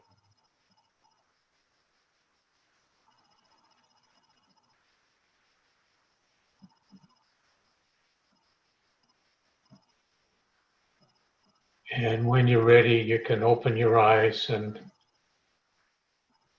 take a little time to adjust back.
Jeff, shall we take a few minutes? Yeah, sure. Yeah, so want to invite if anybody would like to share anything that they experienced doing this. Wait, say that again, excuse me. Yeah? Would anybody like to share anything from this experience? How do we do it? Just say it. Oh, hi. I'll say something. Yeah. Am I on? Yeah. Am I on? Yes. Yes, Ann. Oh, okay. Well, I didn't know who I was going to picture, but at first I got a sense of the whole Black Pride movement, Black Lives Matter. And I was sending love to all their hearts. And then it didn't feel totally right to just do it to them. So I put Donald Trump. There was a barrier there. I don't know where the barrier, but I put him down and was working on filling his heart with love. And I sort of half expected that to be rejected, but it wasn't. Wow. And I got the realization that they're all doing Baba's work. Both sides of the dance, the opposites, are all doing Baba's work. And it felt so good that, because I was at Charles's talk earlier, and one of the things they were talking about was how to stay safe and still do something. And I thought, wow, this is something that we can do. We can send love to the opposing sides. And just, I don't know, it felt really good. So thank you, Stu. And I'm really sorry. What happened to your head? I had a little accident at home. You didn't fall off a roof this time. No. Good. Yeah, but they glued my head back together, which is very appropriate. You know. Well, it looks like it's in one piece, so it must have worked. More or less. Yeah. So, Anne, that's wonderful. Thank you for sharing that wonderful experience. And I don't know if you've heard me say it before, but I actually originally learned sending love to somebody else's heart in the context of conflict. And then I've expanded it into what I shared today. But I have experienced so many remarkable transformations. And if you do this and you keep doing it, you know, like day after day, doesn't even have to be in a set routine, remarkable things can happen. And honestly, magic can happen. I've witnessed it so many times, you know. And Jeff has his own story that he shared a week or two ago, that when he sent love to someone's heart, and a totally unexpected thing took place. So very happy to hear that, and we'll see what happens with the world if you keep doing this. Well, I don't know if it's because we're sitting here together, but I started out with my husband, and the energy and love just got bigger and bigger. And I also went to, you know, all the warring factors that are going on right now, including Trump and all that. So I was doing the same thing. It felt really good. It's wonderful. Yeah. Wonderful. Thank you. Closer. I won't bite. I'm comfortable. You weren't showing. I felt that I was, instead of the last two times I did this with you, Stuart, instead of it being a personal thing, it was like I was drawn to the land at some point, giving love to our earth, and different people were popping in. I don't even know who they were, but I just kept opening my heart, like they were on the wavelengths, sort of needing something. And then I really wanted to get to my family, and they're in Israel. So I'm like trying to fly over across the ocean. I couldn't do it. I could not move. I couldn't do it in the physical realm. And so finally I thought, okay, just remember they're in your heart. And I went back in my heart and could find them there. Yeah. So some lessons, thanks. That's lovely, Gabriella. Thank you. You know, Stu just mentioned one thing. I had a thought.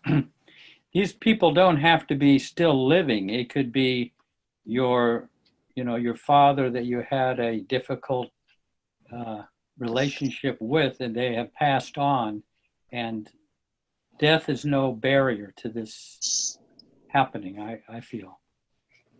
Absolutely, Jeff. Yeah.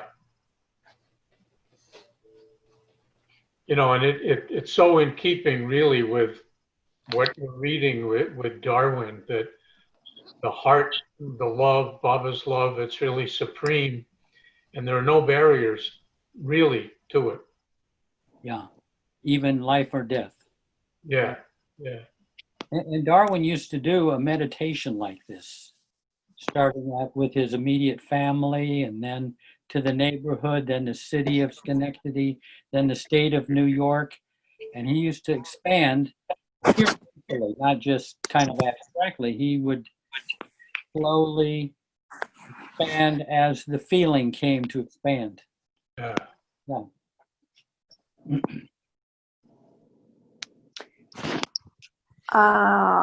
Can I ask a question, Jeff? Yeah. Hi. What is the source of this particular meditation?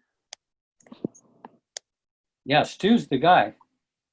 Well, so I originally learned it, like I said, in a training, which was a spiritual approach to mediation and negotiation.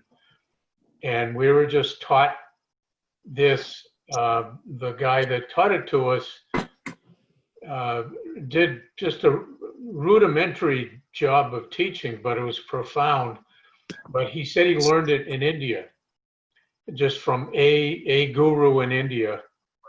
And he didn't say anything else that I remember. It was, I think it was about 15 years ago that I learned that. And then, like I say, I've expanded it into the experience I have now.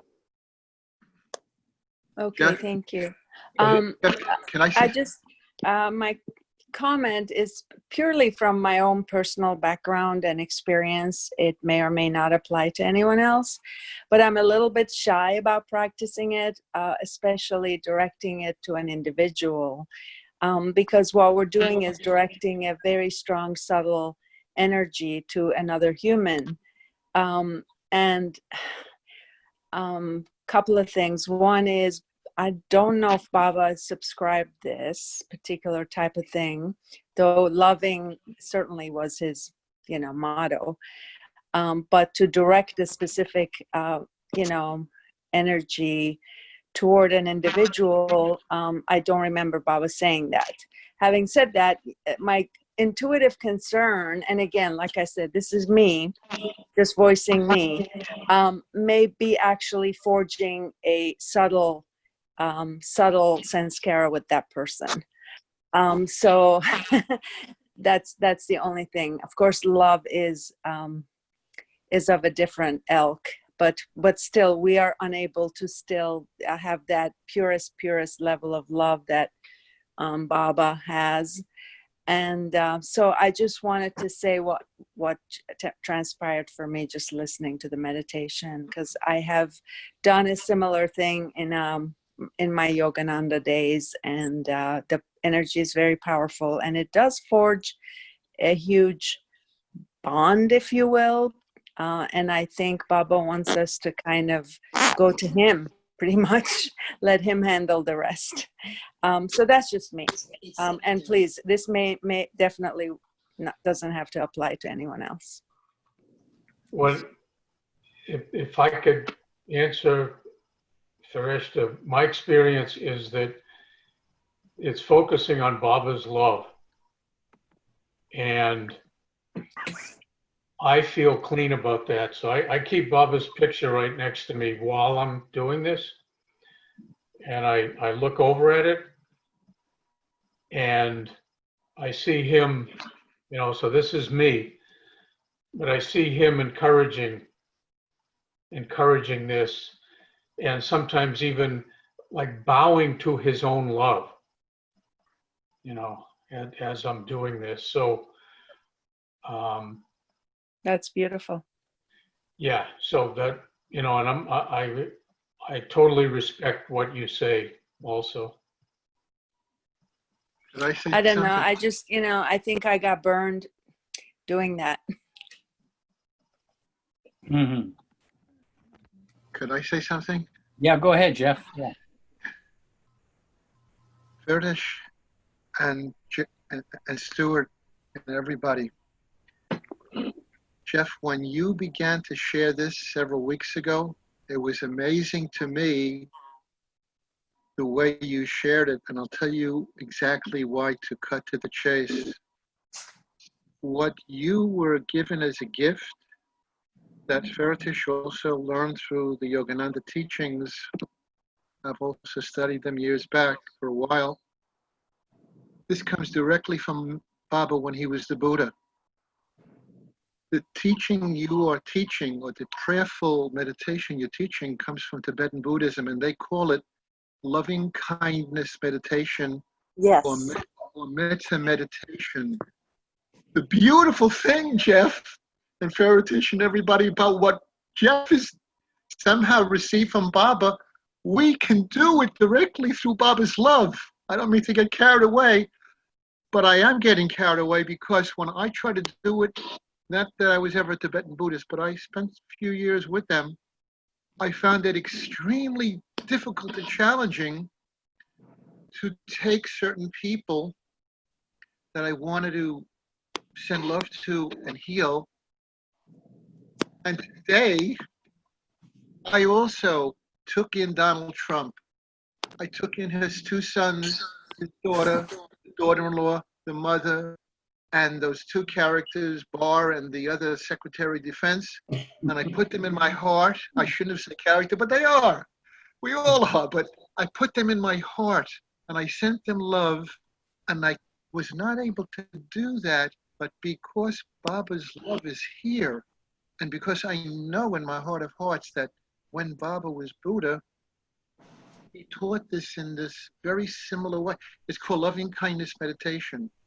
There are dozens of these loving kindness meditations actually on the internet, and I spent some beautiful hours with them. But Jeffrey Baker, Stuart Baker, I'm sorry I called you Jeffrey Stewart, what you have through Baba's love and guidance created is so much more healing for, I can only speak for myself, but I know it's healing for a lot of people to do that, not only for the people that we send that love to, but for the people that we have anger toward, and some of it might be even justifiable anger. I can't even go there.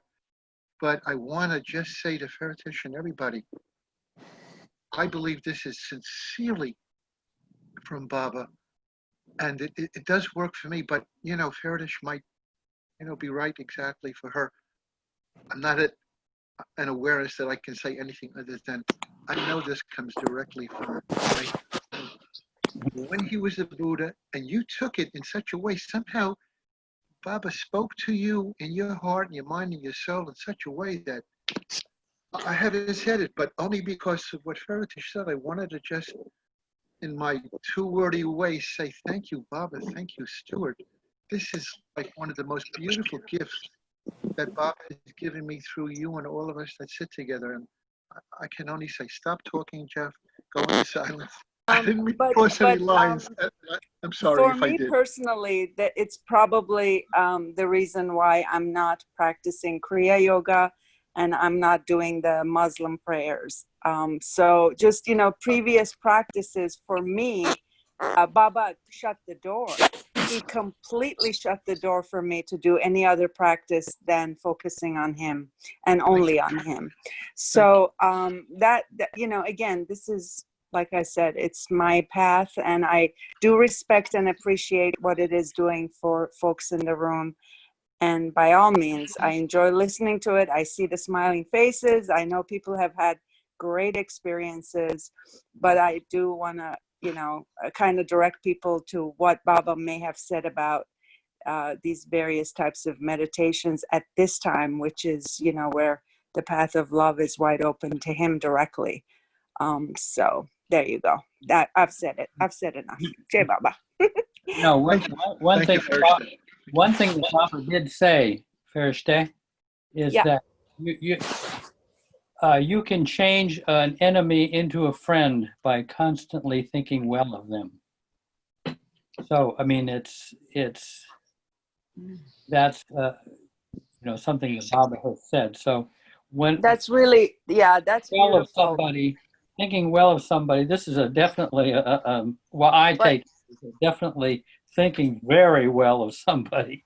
indeed it is, but it is directing a very powerful, subtle energy from your heart to someone else's heart, and that will forge sanskaric energy links with that person probably for lifetimes. Positive, they will be positive, but there's still going to be subtle links between you and those people, as opposed to letting Baba do the job. Think of them kindly in your heart, but don't be focusing no laser energy to them, because that stuff is powerful.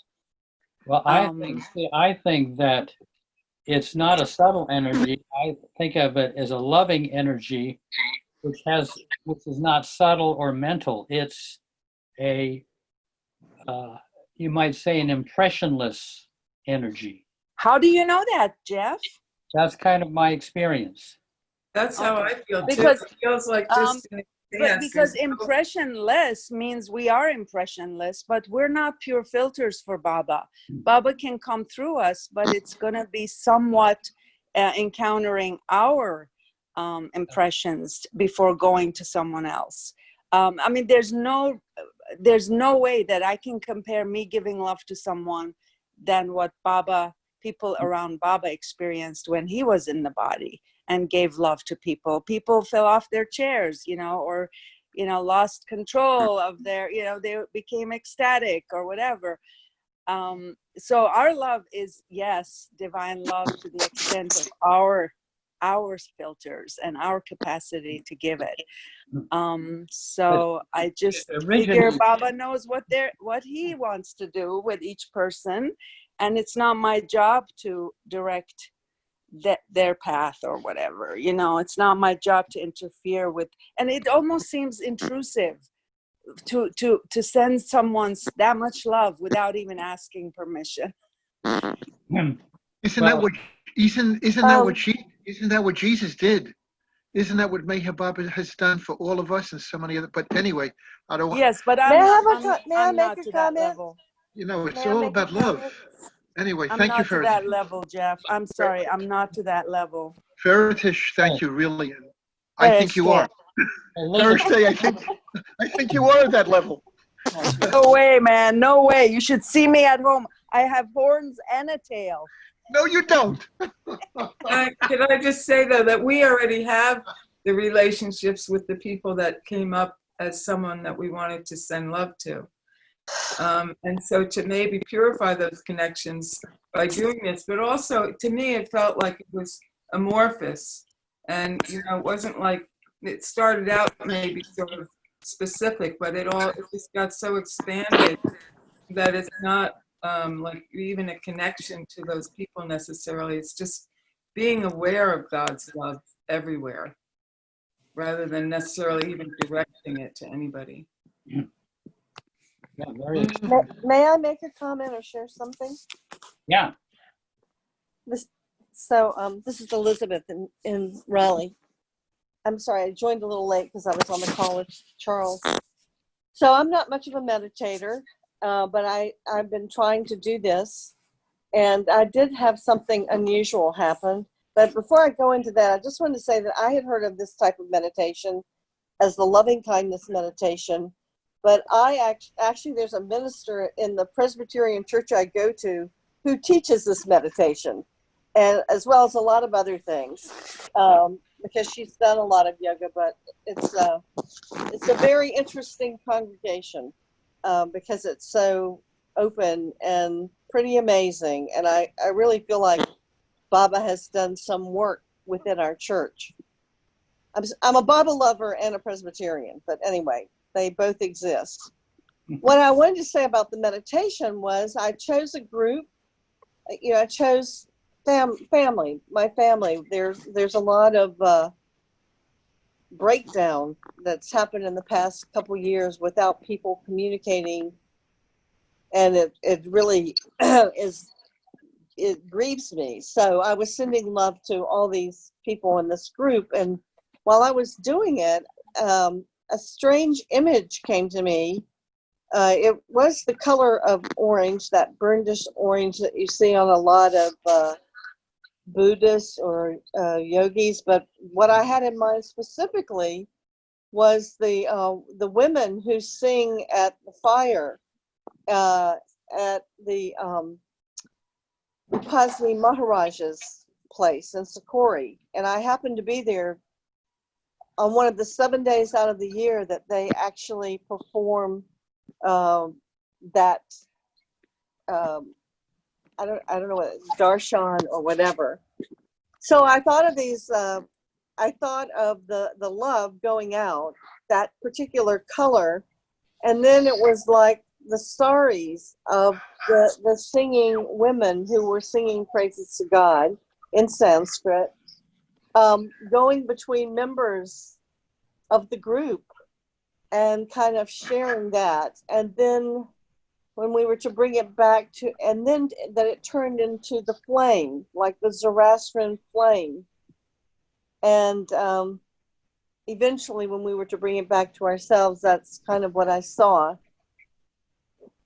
And then I saw rain as washing things away, and which reminds me of the tears that are often representative in Hafez and other ghazals of, and what happens when you're around Baba or Mandali sometimes, and they're giving presentations, the tears just stream. Anyway, that was my experience of this meditation, which was very surprising because I normally can't do them very well. But this was really unique, and I have no idea why the women, performing the arti at Sakori came to mind, but it did. Anyway. Yeah. Elizabeth, you have that color over your right shoulder. I do? Right behind you, there's a pillow or an orange pillow or something. Oh, this color. On the other side of you. Yes. That's it's a soft blanket. Huh.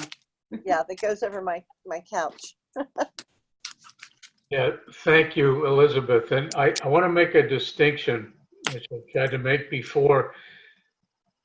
The first time I tried doing this a number of years ago, what I learned was just send love. So I started picturing sending my love, and that didn't feel right. And what came to me was, what if I could focus on Baba's infinite love, which is totally pure. It's beyond me. I'm not trying to make any particular thing happen. I'm not trying to change anybody. And if the love bounces off, if it doesn't go in, that's Baba's business. But I can still choose to focus this. And I've just, again, experienced so many positive things happening in my life, and also with people I've worked with doing this. Anyway, I have a very positive experience. Yeah. It's a good warning in a sense for us to have brought up, that the way we do it is important. And I loved it so much. I felt what you're talking about, Stuart, and I felt such a deep flow, and like I was watching it, not really making it happen. I was experiencing it. I was in the flow. I wasn't forcing a flow. And the way you let it, I think, is why I used to meditate a lot, but I haven't I only here and there, but in a group like this, on Zoom, for heaven's sake, so much beautiful. It's different than sitting in my room alone. So I would do it every time you do it. Thank you. Yeah. Well, and I loved what you said, Gabriella, that you weren't able to see yourself physically flying, to be with your family, but your hearts could connect. And that, to me, that's perfect. They were right here. Yeah. Can't see me here. Yeah. Do you have any other comment? I'm not sure what I want to share with you, Stuart. I do love the intention behind this. I think I've expressed that before. It's a beautiful energy that's shared, you know, throughout this group, as well as the people that we're focusing on. I found myself going to some friends that are actually, you know, sick or struggling right now. And then I found myself going to people who may not have their needs met exactly, or people who are sick with the COVID, or various workers out there that are sacrificing so much. And then I found myself with Mandalay. I thought, well, my heart is really linked closest to, and the Mandalay kept coming, the men and the women, and it was a lovely sharing. And I just wanted to say, in response to what Fetishta was saying as well, because, you know, on Saturday, the japa that we're doing, it seems like it's a little bit deeper for me and other people as well. And the main premise behind that is the focus on beloved Baba. And I'll read a quote in which he directs you to, you know, breathe in and out his name, Baba. And to me, I feel that's a very powerful, loving thing to do for the world, actually, to just breathe in and out his name, not just during the meditation, but constant. And at one point it came to me to tell the people, the few that come, as we were doing it, breathe in Meher Baba as your source of love, and then breathe out Baba as a source of love. And so I'm trying to also build on that love, and I could feel that beautiful energy here, you know, that's created by everybody, you know, the beautiful Baba lovers here, and Baba's love through each and every one of you. So I don't know that it could be actually harmful, but maybe Fetishta may have a point. I think for myself, if I'm sending love, I think I wanted to just be with Baba, his name in my heart and in my breath.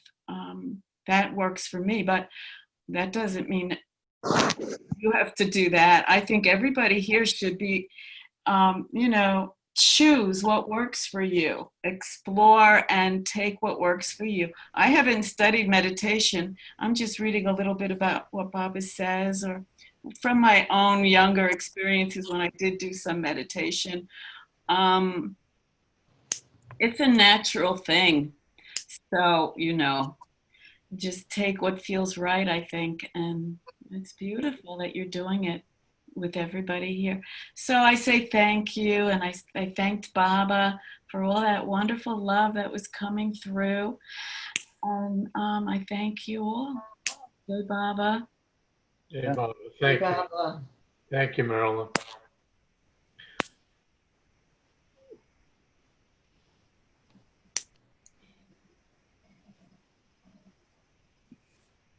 You know, I'm thinking that, you know, one of the last things, or maybe the last main thing Baba said was about forging and nurturing the inner links. You know, Jeff, you can correct my paraphrasing, but the links of the heart, you know, it's the links of love and the heart, and that's Meher Baba's entire existence. It came out of love and exists for love. Yeah, Baba, the last message Baba gave on the alphabet board in 1954, he talked about cultivating internal links. Not just the internal link with him, but with each other. And I always assumed that that's the our support system for the next 700 years. All these links of love that we have is going to carry us, especially when we're pulled down or get astray. There's going to be somebody there we have a link with that's going to support us and carry us, or even a number of people. So besides, like I say, the link with Baba, our links with each other are really to be honored, I feel. So I've been doing this meditation as part of a webinar I've been doing with school teachers from Long Island, New York, different teachers. And one of them several weeks ago after the meditation, she said, well, I was sending love to someone I've been having a really difficult conflict with, that I could really feel the conflict. And then eventually the love won out. And all I could feel was the love, and the conflict was gone. And there's so many stories of conflict actually melting away with doing this. Yeah. Burning up negative sanskaras. I think so, yeah.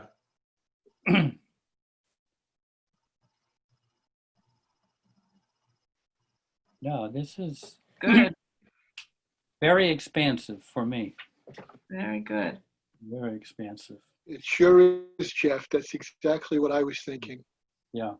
I think we're all thinking and feeling that too. This is extremely wonderfully Baba expansive. This is wonderful. I think we should all send all this to Ferristek. I don't think so. We'll flood her. We'll Wow, why not? No, we'll flood it. We'll flood her. I don't want to invade you. No, it's just no. It's I do respect everyone's experience. I tried to tell you guys that this is my thing. No. You know, and I probably should not have said something, but no, I think I'm glad you did. No, I'm glad you did also, Ferris. Yeah, it's good to share the different modalities, different ways of doing things, and how you feel comfortable versus someone else. I think it's very important. I think it's wonderful that you expressed your real, deep, intimate feelings about this. Yeah. Everything can change also, but it's so wonderful that we're all here and we're so comfortable that we can talk very, very important, sincere things. I think it's remarkably such a miracle gift of opportunity. I think it's wonderful that you spoke your heart. Yeah. Yeah, and we know that you honor and respect what we're doing. I don't feel like you're being critical at all, you know. And just to add, when I had done that, it was absolutely and totally a blissful experience. But it didn't make it made me free from the subtle sanskaras that were forming. Mm-hmm. And that's really the only thing that I have to say is it took a lot of work for Baba to protect me from that. Yeah. Hey, there's Xerxes. How are you, Jeff? Good, good. Nice to see you. Stuart, I had a question for you. Whatever you just made us go through, have you recorded it somewhere in an audio file or something that we can listen to? No, I'm going to record and make a video also, but not yet. But the Zoom sessions are being recorded. Okay. Yeah. So if you go to Circle of Friends, you'll be able to get a recording of this. He's done it, I think this is the third time. So beginning around 7 o'clock on the recording, Stuart has given us this heart-centered meditation. Okay, thank you. I'll go look. People are doing it. People are doing it even without Stuart there. He's not even necessary anymore. No, it's the way that he guided us through it, actually. So I've struggled to do meditation. Yeah. I've tried guided. I've tried a lot of things. I mean, the only thing works well is just repeating Baba's name. Yeah. but this kind of helped me at least. And I get Celeste's point. I mean, I've sent love to, I think, probably everyone that I'm close with back home. And some of them are struggling with certain things. So that's why I wanted, if it was recorded somewhere, I could just listen to it and it's there. Okay, thank you. Yeah, and again, the intention is really important, so it's not, you're not going into this with the intention of trying to change anybody, change a particular situation or anything. And I see it as like a gift of focusing on Baba's love, and then whatever might happen is his business. And maybe nothing will happen with somebody, and that's his business. That's how I see it. Yeah. Jeff, you agree? I agree. No. Well, there's the line where Baba says, whatever you do with love has perfect results. Say that again, Jeff. Baba says, whatever you do with love has perfect results. So I always, that has a deep meaning for me, So even if it doesn't, even if the outer results don't, from the worldly standpoint, seem to have gone awry, but you can't measure that if you do something with love, it has perfect results, even if it's not measurable by the standards of the world. Yeah.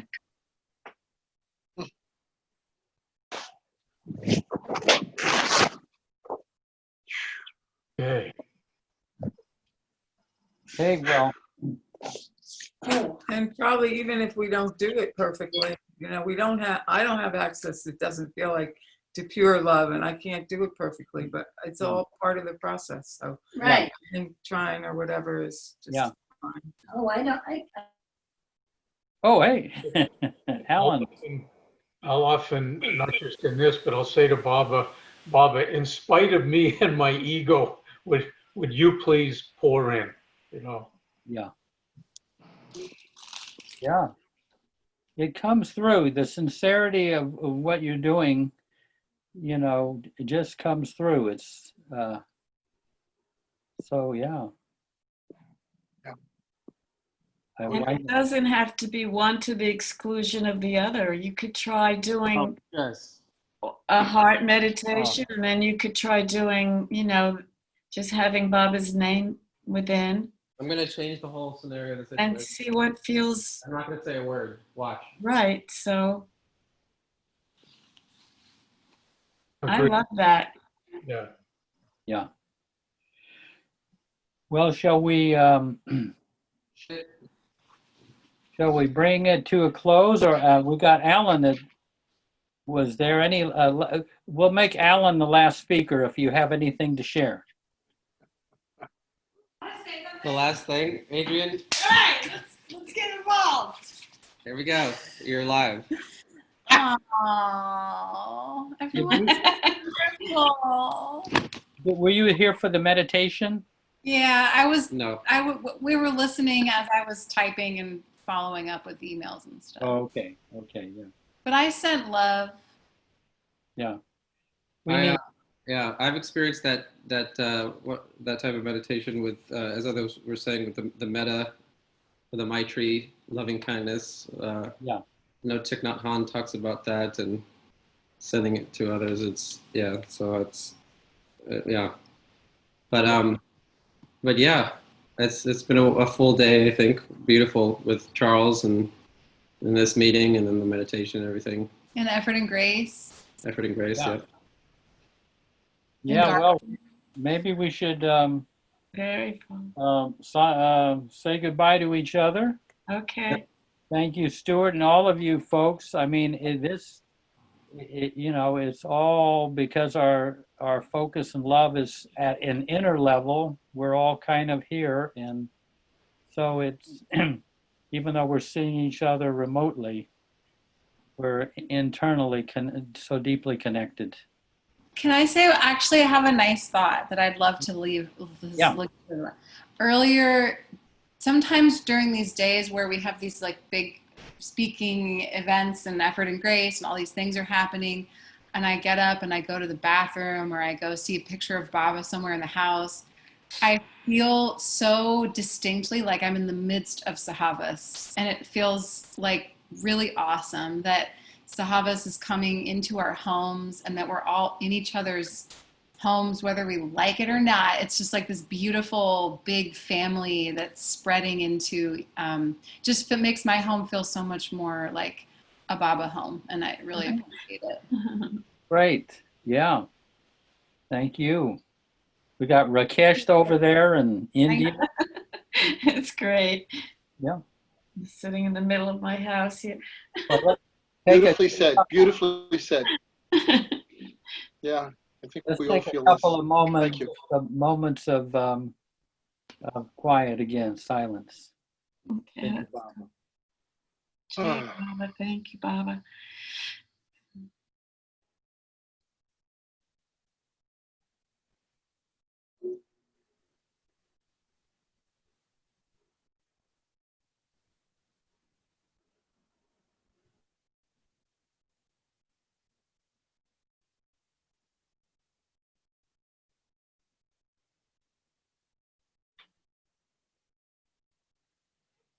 Jai Baba.